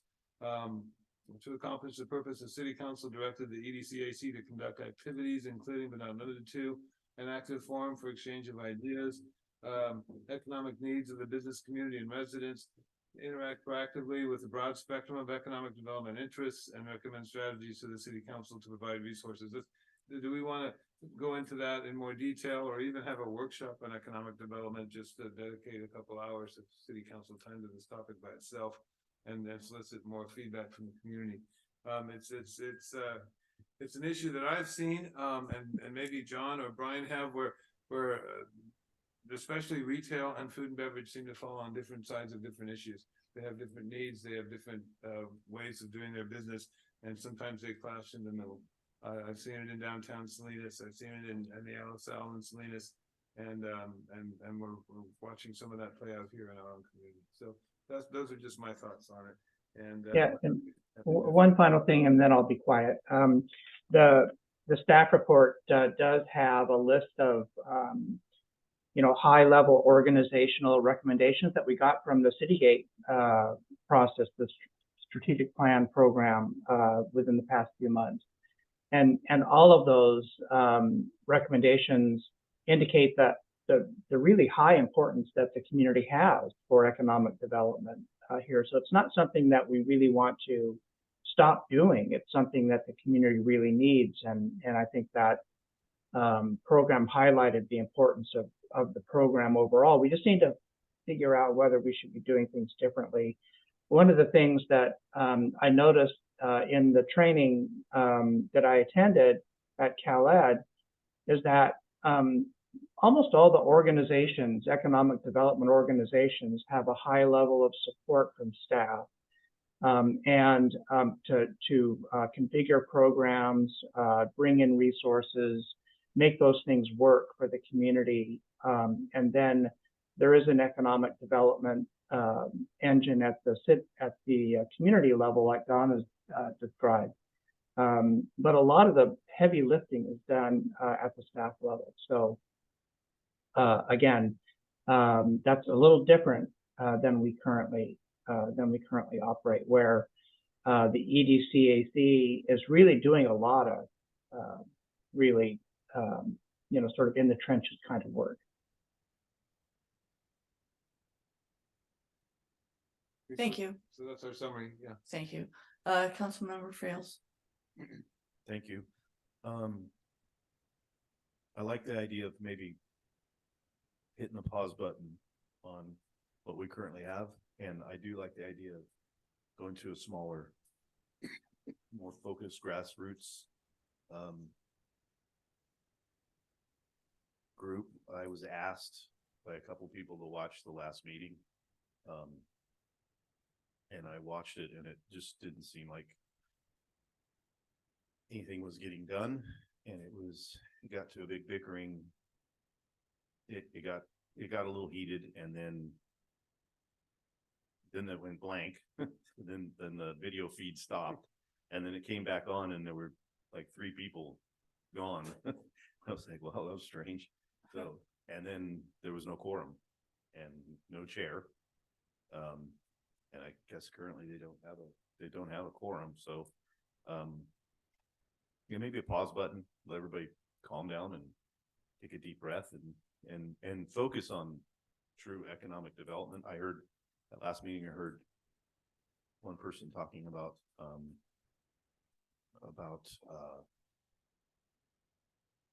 was it? Blank on me. Recreation. Just kept going on about recreation. I was like, what's that got to do with economic development of our downtown? That was a little confusing to me. Yeah, I don't want to see, people who are of good intention, getting angry or not wanting to help out anymore or whatever because we kind of let this thing go out of it. It seems like it's gone off the rails. That's just what I saw in that meeting. Thank you. Thank you. Mayor Pro Tem Freeman. Yes, thank you. I saw the same meeting on Zoom and came essentially to the same conclusion as Scott. The meeting does go off the rails. These are all volunteers and they shouldn't be at each other's throats. It's just kind of, I completely agree. A pause and a reset is probably the best course of action for right now. Thank you. Thank you. Councilmember Morris Lopez. Thank you. I know that there were people with good intentions that signed up for the volunteer work on this committee, but I was on the Zoom call with the meeting, so I actually was there and did offer some feedback. I felt like it was kind of manic. Their ideas were all over the place, and I agree with Council Member Freels that, I understand that we have a rec program, we want that, but I feel like we need to start focusing more on what's not happening or happening on 3rd Street, because whether we have wishes to have commercial development outside of 3rd Street, right now, that's all we have. And then with the windmill and Valero and Neal's, which is coming up. So we have to really pay attention to that small area. And I felt like all these ideas, like I said, it was rather manic. They were going all over the place. And this is not the first time that there's been palpable tension and conflict between the membership. And I'm going to stick my neck out here, and I'm going to say that maybe the membership needs to be reconstituted, but I'm going to take it further. I don't think a pause button should happen. I think a go away button should happen. I think it needs to dissolve, and we need to step back as city council members, and we need to be involved if we want to allow a group like this to exist, which gives us advice. We need to be very conscious about what we want and what we need. And I feel it's 3rd Street. I feel we need to be brutally honest, and that display at the last meeting was embarrassing. It was immature. There was factions that seemed like fighting for power. There was insults flying. People left. No, I can't back that kind of committee. And so I think it needs to stop. Thank you. Councilmember Sabathia. I have heard and concur with a lot of what all the other council members are saying. I think at this point, dissolving the committee and then coming back with a simpler, more focused economic development plan makes a lot of sense. And Don and I spoke a little bit about it and some of the recommendations from experts with respect to a little bit how maybe our plan might have been set up to lead us down this direction, and something simpler has a greater chance of success. And so I'm in favor of that. Thank you. The EDCAC has been going on for 2 years now, and just a couple of months ago, out of it, we got a Parks and Rec person. I think that's amazing. I want to thank Dana Stroud and Brian Coleman from GoBiz for all the work that they have done on it as advisors to help the EDCAC with goals and objectives, and same with the Economic Development Corporation, the EDC, with Renee Wells and Amy Paris, with all of their input. I don't think this whole committee went where it was the original intent of it was, and it was 2 years ago at this meeting that it was suggested that we form this committee. I think it needs to totally dissolve and go in a different direction. The EDC has on several occasions recommended a LEO, which is a course for local elected officials on what economic development actually is, so that we know what we're going to ask for, and we know where to go. I don't think we got a lot of input from the EDCAC, and I was a member of it.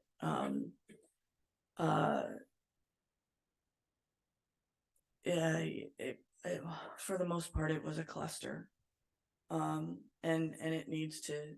I think it needs to go away and start all over again, in a different format, in a totally different format. And I think it should happen after the council itself gets some training on what economic development is, and where we want to go and where we want to see our city moving. I said this at the last meeting,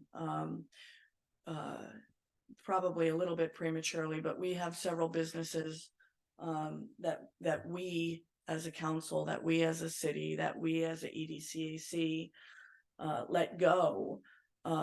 There was no business development, there was no business retention, and that's sad. We lost a brewery here, and Hollister has, I don't know, 5 of them. Shame on us. So I think we as a council need some training before we move forward. And if that looks like eventually we decide to go with an economic development person, then maybe that's where we go, and working with entities like Main Street and CalEd. Yeah, I think a total dissolution is the way to go on this. Questions, comments, concerns from chambers?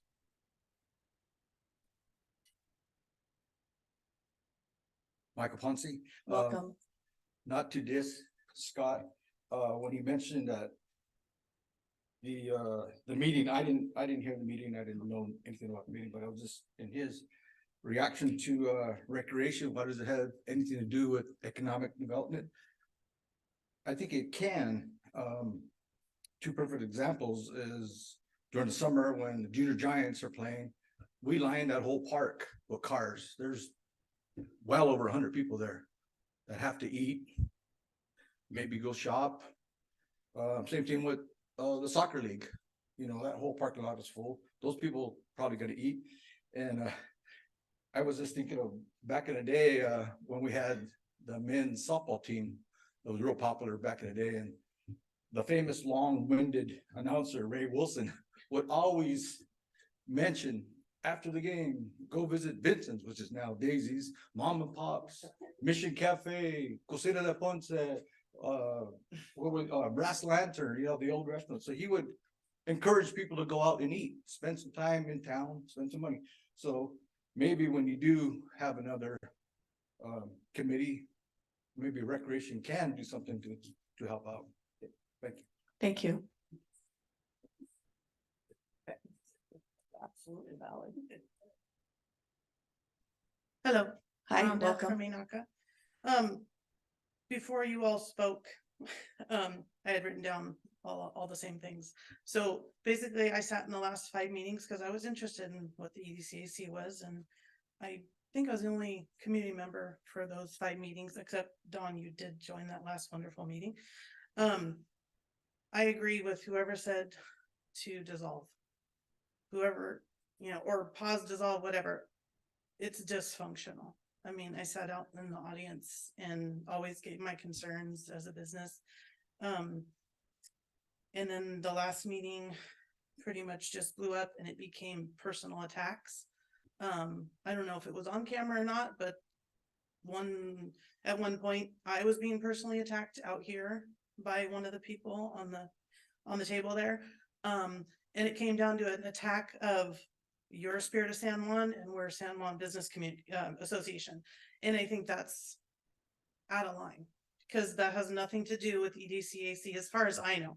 Economic development is not a group or an association. We do what we do. They should be working on economic development. Like you said, getting the businesses on 3rd Street up and running, keeping businesses in town that are great businesses, not letting them run out of town. So I agree. I think it just should dissolve and get a better understanding of what EDCAC is supposed to be. Can't even say it. And one thing that concerned me that I did address at one meeting is there was confusion whether it was an advisory group or an action group. And I was confused as a community member. Do you guys go out and do things and take action? Or did it come to you guys and advise and then you take the action? There was no consensus on what they do. And they for the 5 meetings I sat in, there was, we should reorganize. I don't think this is working. And it lasted till the 5th meeting that I sat and it all fell apart. So I think dissolving is the key. Thank you. Any other comments in chambers? No other speaker cards received, but we do have one hand raised. Thank you. Ms. Tinkersley, you have 3 minutes. Welcome. Hi, this is Margot Tankersley again with Margot's Ice Cream Parlor. And I do agree with all the council members' comments. Same thing I was going to say.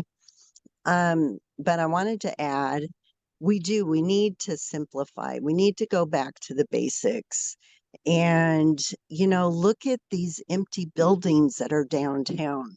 We need to start something with that, whether it's with the landlords or trying to find other businesses that maybe we don't have downtown that can add something unique to downtown. Also, I know my ice cream parlor, thankfully for my employees, I am able to stay open 7 days a week. And I have since these past few years, I've lengthened my hours. I stay open a little bit later. But there are just a handful of us that are 7 days a week. But I think the city needs to stop allowing businesses to only be open on Saturday and Sunday. So many people come in the ice cream parlor where we hear it a lot on Mondays and Tuesdays, which, okay, some merchants can't stay open 7 days a week. But Wednesday, Thursday, Friday, people are coming in. This place isn't open, that place isn't open. So we need to simplify again. Let's get back to, bringing in businesses that are open more, that, livens up the downtown. If we're all closed, then there's nothing lively going on. So, yeah, and the empty buildings again. Okay, thank you. Thank you. Seeing no other hands raised, Madam Mayor. Thank you. So we are charged now with providing direction to staff regarding the overall purpose, organization, and staff support for San Juan Bautista economic development. Mayor, if the consensus of the council is to not meet, maybe till the first of the year even, that gives us a chance to regroup and put a new plan together for you. And to perhaps go back to the same consultant and pick their brain and get some direction from them. So if the direction is simply to pause, that doesn't require a resolution or ordinance. It's just stop. Does a dissolution? We adopted a resolution that created it, so we may have to adopt a resolution that dissolves it. You Okay. would, yes, you would. This is Brian. This is standing committee. Every time you have appointments or resignations, resolution comes back to the council for action. So we would do the same thing. One thing that I wanted to mention before we stop with staff comments is that, you know, we have had 11 members, I think down to 9 at this point. But every single, you know, this committee organized itself around this particular, you know, endeavor by itself from scratch, without really any knowledge of economic development and what it really means in a community. And even at the state level, there's disagreement about what economic development really is. And this committee put itself together, organized an outreach committee, put together a business retention and development subcommittee and a community relations and resources subcommittee. And I just you know, want to every single member on the EDCAC has been and continues to be really committed to economic development to benefit the community. However, their perspectives might have differed over the months that they've been working together. So I just wanted to say that, you know, I really respect the passion that they all have brought to the process. I think it's been really good. Thank you for that, Brian. Absolutely. The sentiment and what has always been there. I just don't think it ever gelled. So recommendation to come back with a resolution to dissolve or to put a pause on it. Anybody? I recommend that we come back with a recommendation to dissolve and direct staff to simplify with a new plan. Do I have a second? I will second. A motion made to dissolve the EDCAC and have staff come back with a resolution for a reorganization and rediscovery or something. Seconded by Councilmember Morris Lopez. Can I have a roll call, please? Councilmember Frios, Yes. Mayor Pro Tem Freeman, Yes. Councilmember Morris Lopez, Yes. Councilmember Sabathia, Yes. Mayor Jordan. Yes. Motion carried. Thank you. Thank you to all the members of the EDCAC for your time and work. Thank you, Brian, for yours as well. We are nearing 10 o'clock, people. Does anybody need a quick break? Can we take 5, please?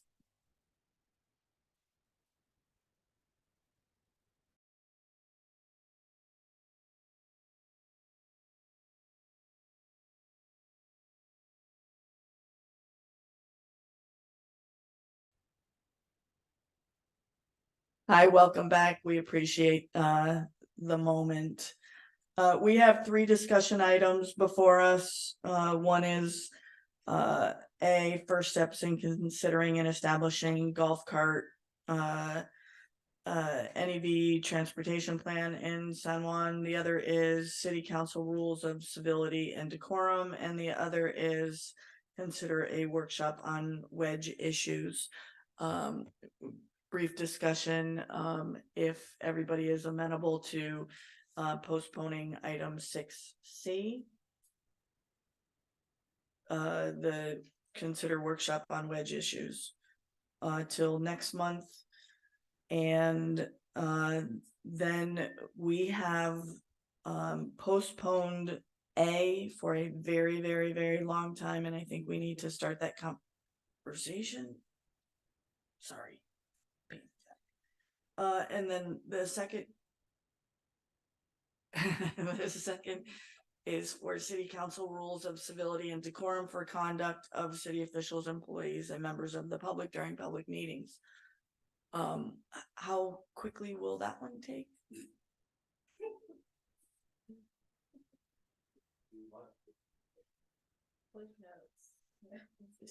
60 seconds so we can get golf carts in. We have to get golf carts in tonight.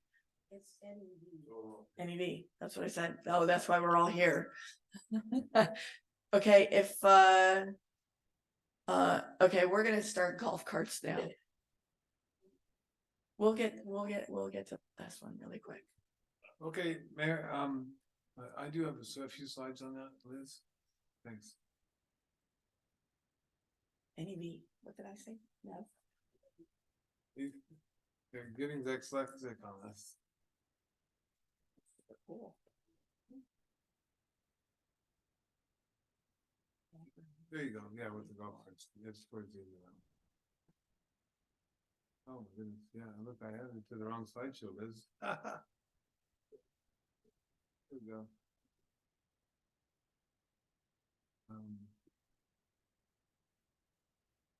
Oops, sorry.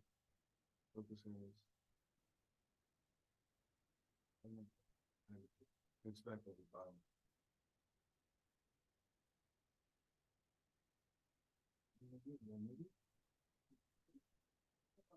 You had it.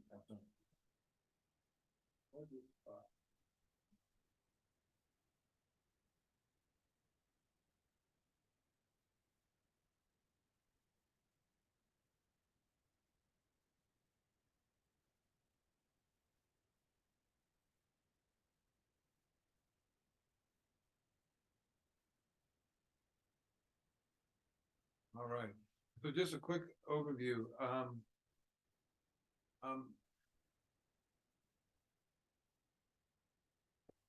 Golf carts have been around forever, obviously. There's an interesting history. I've done a lot of research on them and enjoy doing it, actually. My in-laws are in Lincoln, and golf carts are a way of life there. The spec homes even have golf cart garages. And neighborhood electric vehicles are distinguished a little bit from golf carts because in the laws, as we know, the state laws, golf carts can be permitted in cities with golf courses within a minimal improvements, turn signals and other things that are required of a golf cart in other cities without golf courses are a little more strict and thorough. So golf carts have to meet minimum specifications as described in the staff report, including state registration and insurance. Neighborhood electric vehicles are made just for local transportation, not golf. And we have a store that's open, that's begun selling neighborhood electric vehicles in Hollister, and they've been quite successful. And so when I reached out to Doug Pike, our city engineer, and said, what do you know about golf carts? He wrote this staff report for us and summarized what a golf cart plan is. But as Councilmember Friels and I looked at the need for a golf cart plan, that's for cities that have different kinds of streets at different speed levels. In other words, if a speed limit is 35 or less, you don't need a bunch of rules or a plan. You don't need even a map to describe which streets, because every street in our city is eligible under the law. And in the one plan that I attached to the packet from Coachella Valley, and someone wore a Coachella Valley t-shirt tonight. Yeah. Jose, yeah, they expected the use of golf course to double or even triple in their city in the next 10 years. So these are the things that golf courts are street legal in California must have: headlamp, tail lamp, stop lamps, reflectors, rear view mirrors, a horn, fenders, a windshield safety glass, and windshield wipers. So then that's according to the DMV in the state of California. And then an NEV are technically considered low-speed vehicles, LSVs or NEVs, instead of golf carts under California law. And a vehicle has 4 wheels and weighs less than 3,000 pounds, but can exceed 20 miles an hour. So it must have a VIN number, 17-digit VIN number, meet federal motor vehicle safety standards for operating on public roads, be operated by someone with a valid California driver's license, and be covered by insurance and then title and registration. So here's what it says: that the standard golf carts operating solely on golf courses are not typically titled. They operate at low speeds and stay within the borders of the golf course. So that's the distinction. So here we'd be definitely talking about NEVs or low speed vehicles. So an NEV plan is like a bike plan, where you have a city map and you define certain routes that are best that accommodate NEVs. Signage, special signage, you might say bikes and NEVs, parking and charging stations. And San Juan Bautista doesn't need this big sophisticated plan.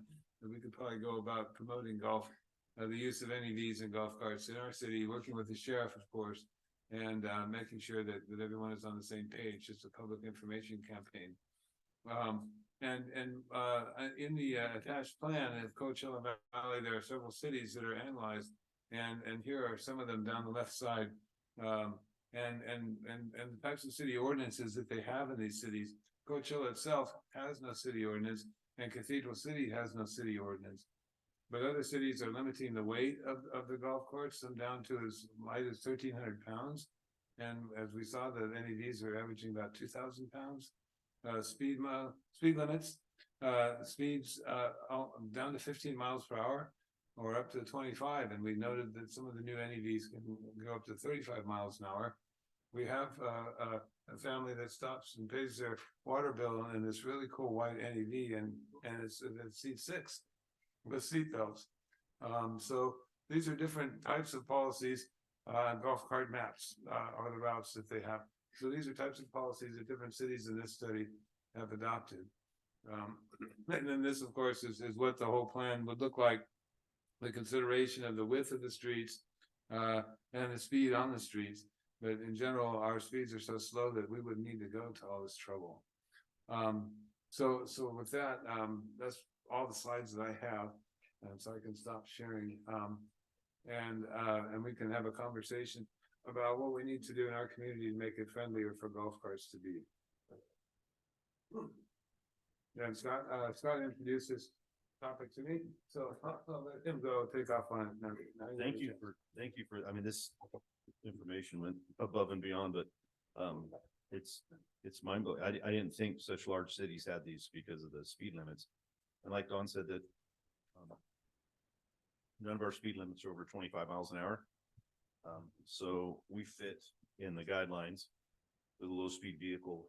A cool thing in California, if we could designate our town as a golf cart community, then some of the restrictions are a little bit less. For example, you don't need windshield wipers. And the community would basically make the decision, which would be us. We want to see windshield wipers or seatbelts and that kind of stuff.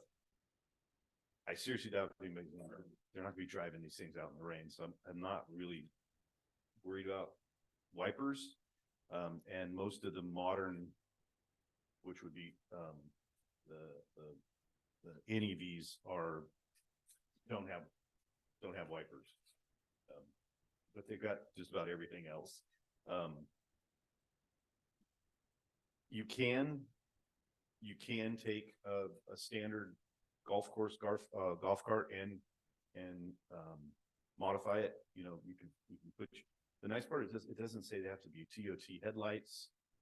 Just headlights, and then one of them even says just one headlight. And then you need just a single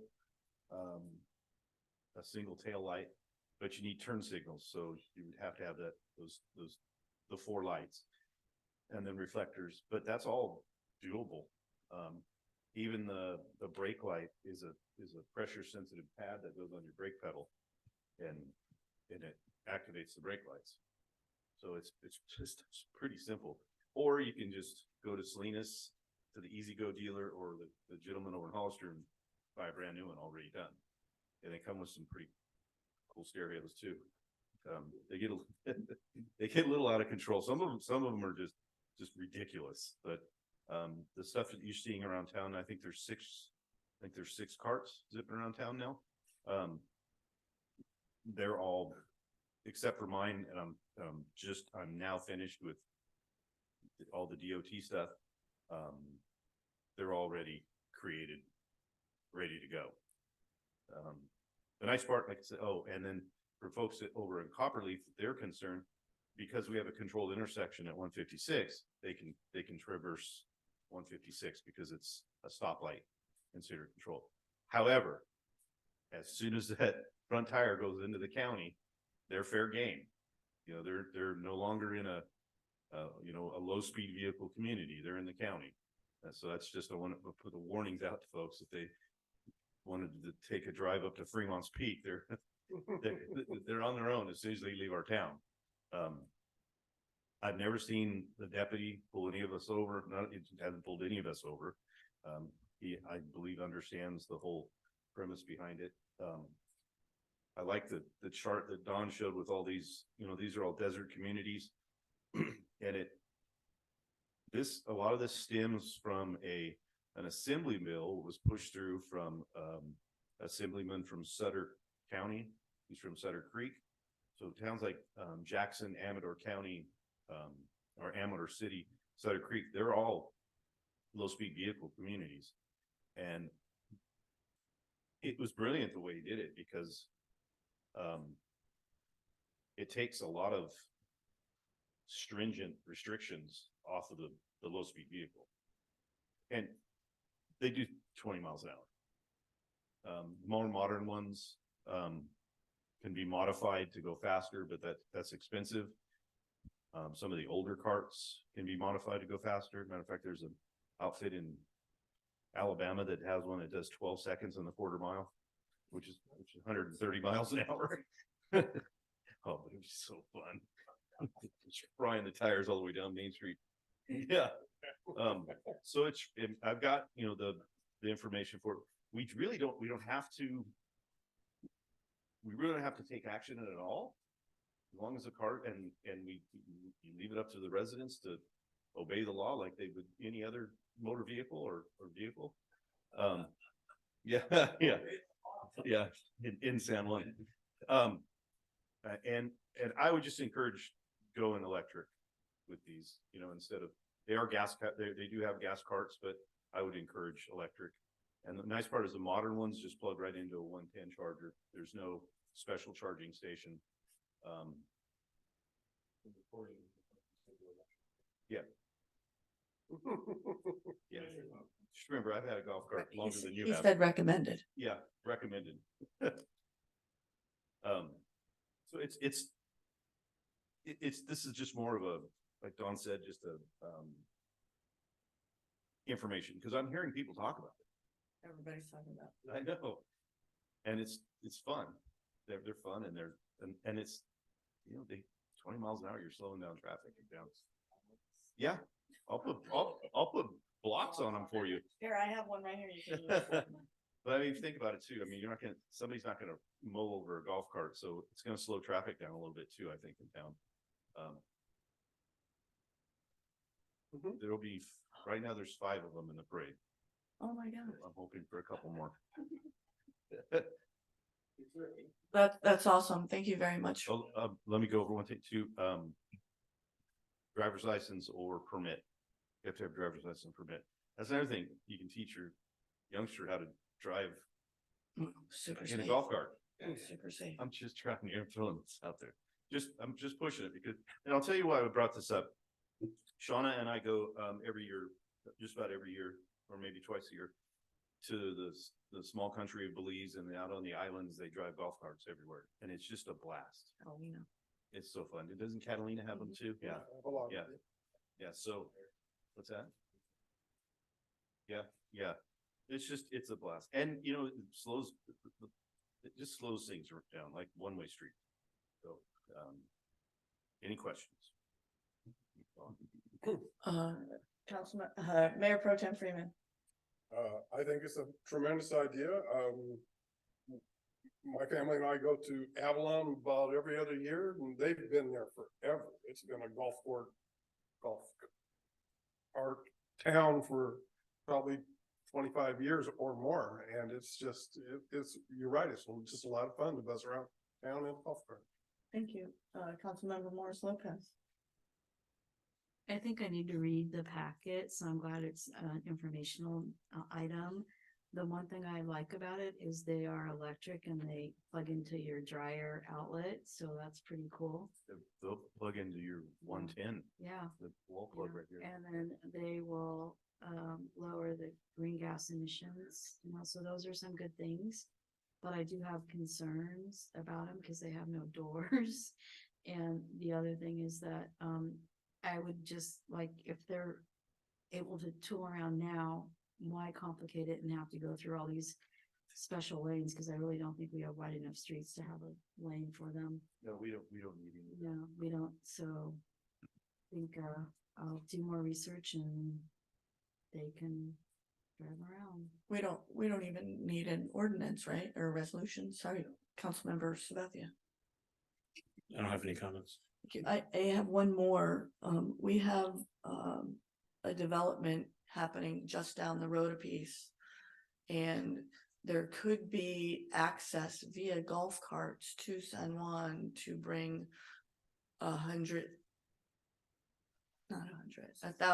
thank you, 1,000 homes and their golf carts to San Juan for whatever businesses, bars, restaurants. Yeah. Retail.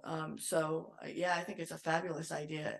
There's a short stretch of property that we would need access for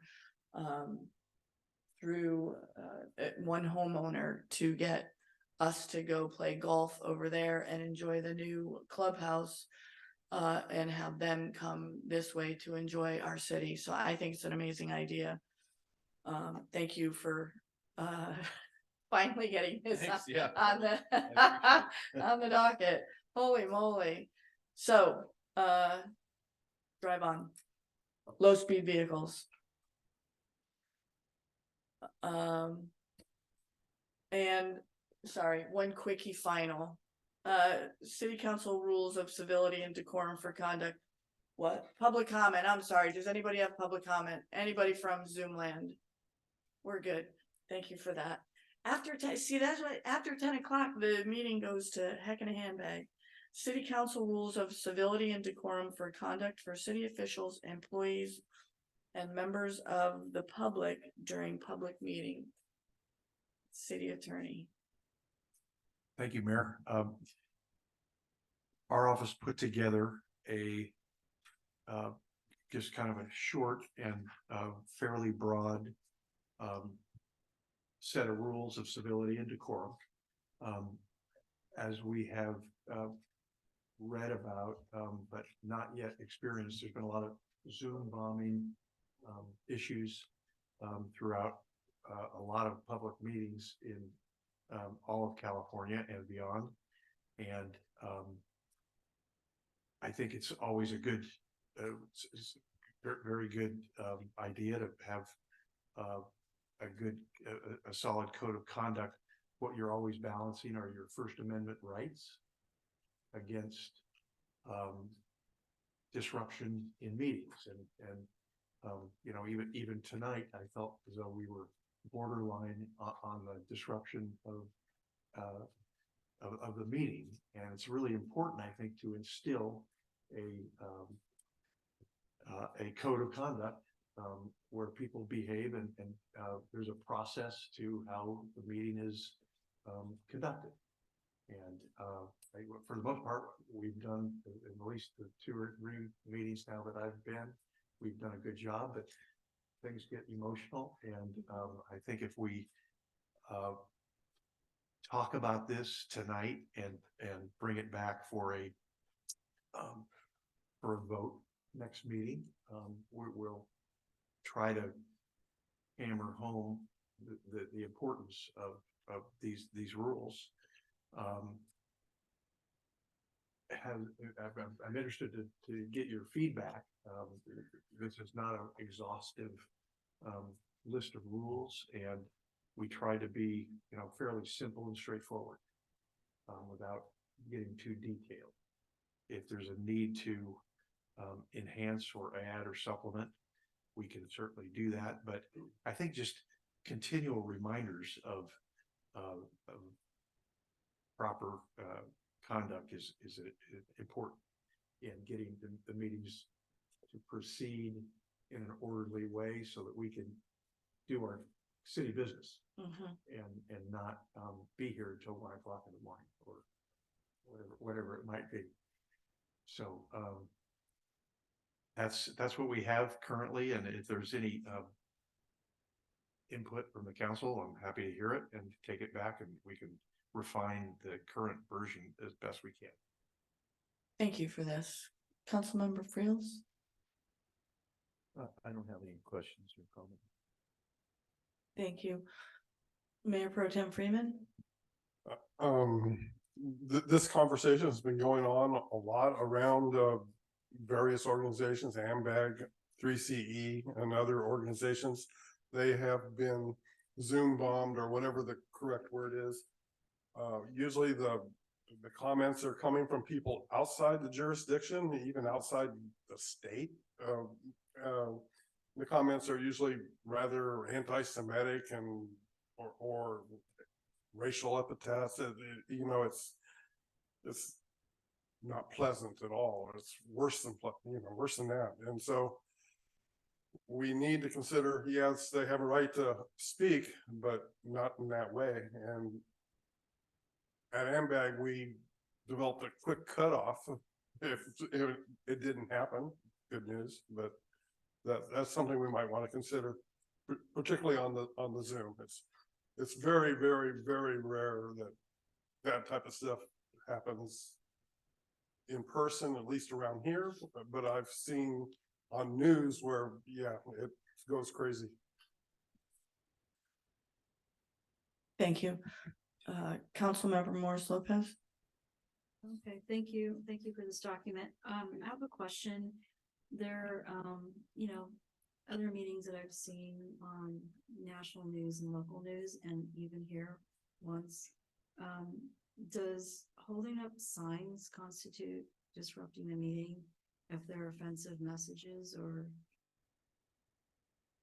just right off the cuff, I would say it probably does not. In that it depends, I think, to what the signs say. okay. But if it's truly not disrupting the progress of a meeting, and that's really kind of the test, I would say no. Although if somebody has got some really, lewd or hateful hate speech, I would say, I think that would be grounds to ask them to leave or give them the direction to leave a sign out. Yeah. Okay. So I don't know, maybe you want to run that by your colleagues. Sure. Like how to put that in there somehow. Sure. And there's a difference between someone at the podium in their 3-minute time pulling out a sign and someone in the audience with a sign, right? Because at the podium, you're more protected by free speech than you're just sitting in the audience. Okay.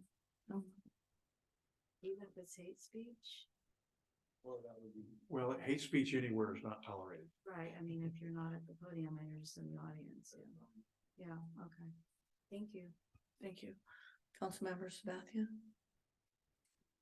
No comments. Thank you. I have one question on 2.0 conduct at public meetings, 2.1. it talks about hand clapping.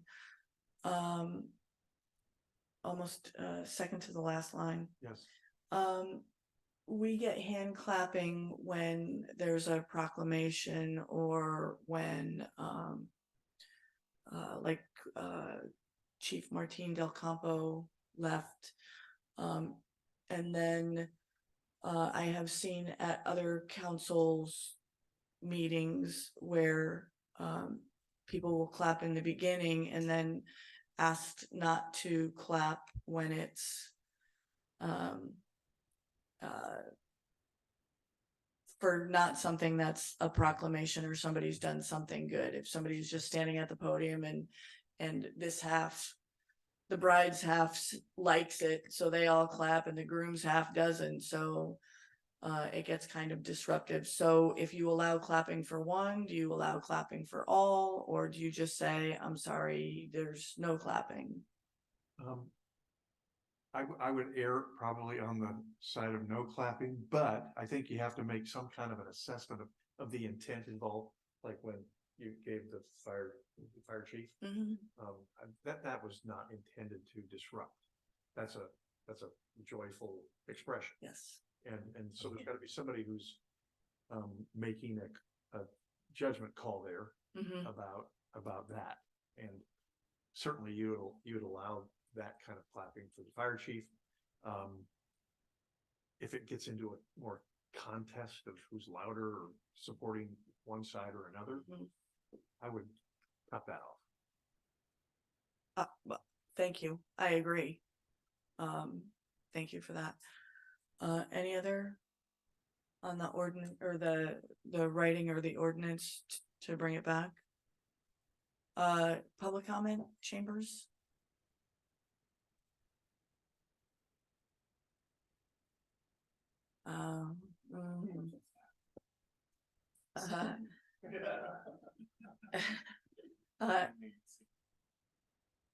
Nice. Anybody on Zoom? Seeing no hands raised, Madam Mayor. Thank you very much. So we would ask then as a council to to bring this back as a resolution for us to look at. And since there were no other, additions, subtractions, or corrections. Well, the signs issue. Signs, right, to look at signs. Yeah, so we'll work on that and bring it back next time. Perfect, thank you very much. That Was this list on this poster, was this adopted by resolution or? Do you recall? That's code of ethics, not code of conduct. It was adopted by. Yeah. Trying to remember. Yeah, could you please check that out? I have I was handed today a resolution dated April 17th, 2018. It's not signed or anything, but Here's the list of these things. I expect it was adopted. It seems to be addressed more directly to the council boards and commissions. And it's a little bit more comprehensive than ours, but it's also a little outdated, I think, a little. So I'll take a look at this and see if we can incorporate anything. I'm just suggesting that we make sure we don't contradict ourselves.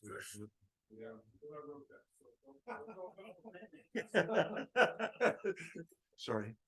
But we do have a fully executed resolution. Okay. In our records. Okay. Perfect.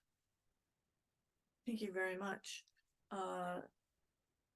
May I have a motion to adjourn? So moved. Wait, what? Oh, that just says we have a hard stop at 10 o'clock. Violated it. Unless you're already started on a topic and then we continue with that topic. Thank you very much.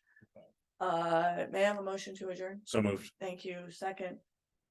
Second. Thank you. Motion made by Councilmember Sabathia, seconded by Mayor Pro Tem Freeman. May I have a roll call, please? Councilmember Frios, Yes. Mayor Pro Tem Freeman, Yes. Councilmember Morris Lopez. Yes. Councilmember Sabathia. Yes. Mayor Jordan. Yes, 10:27. Call it.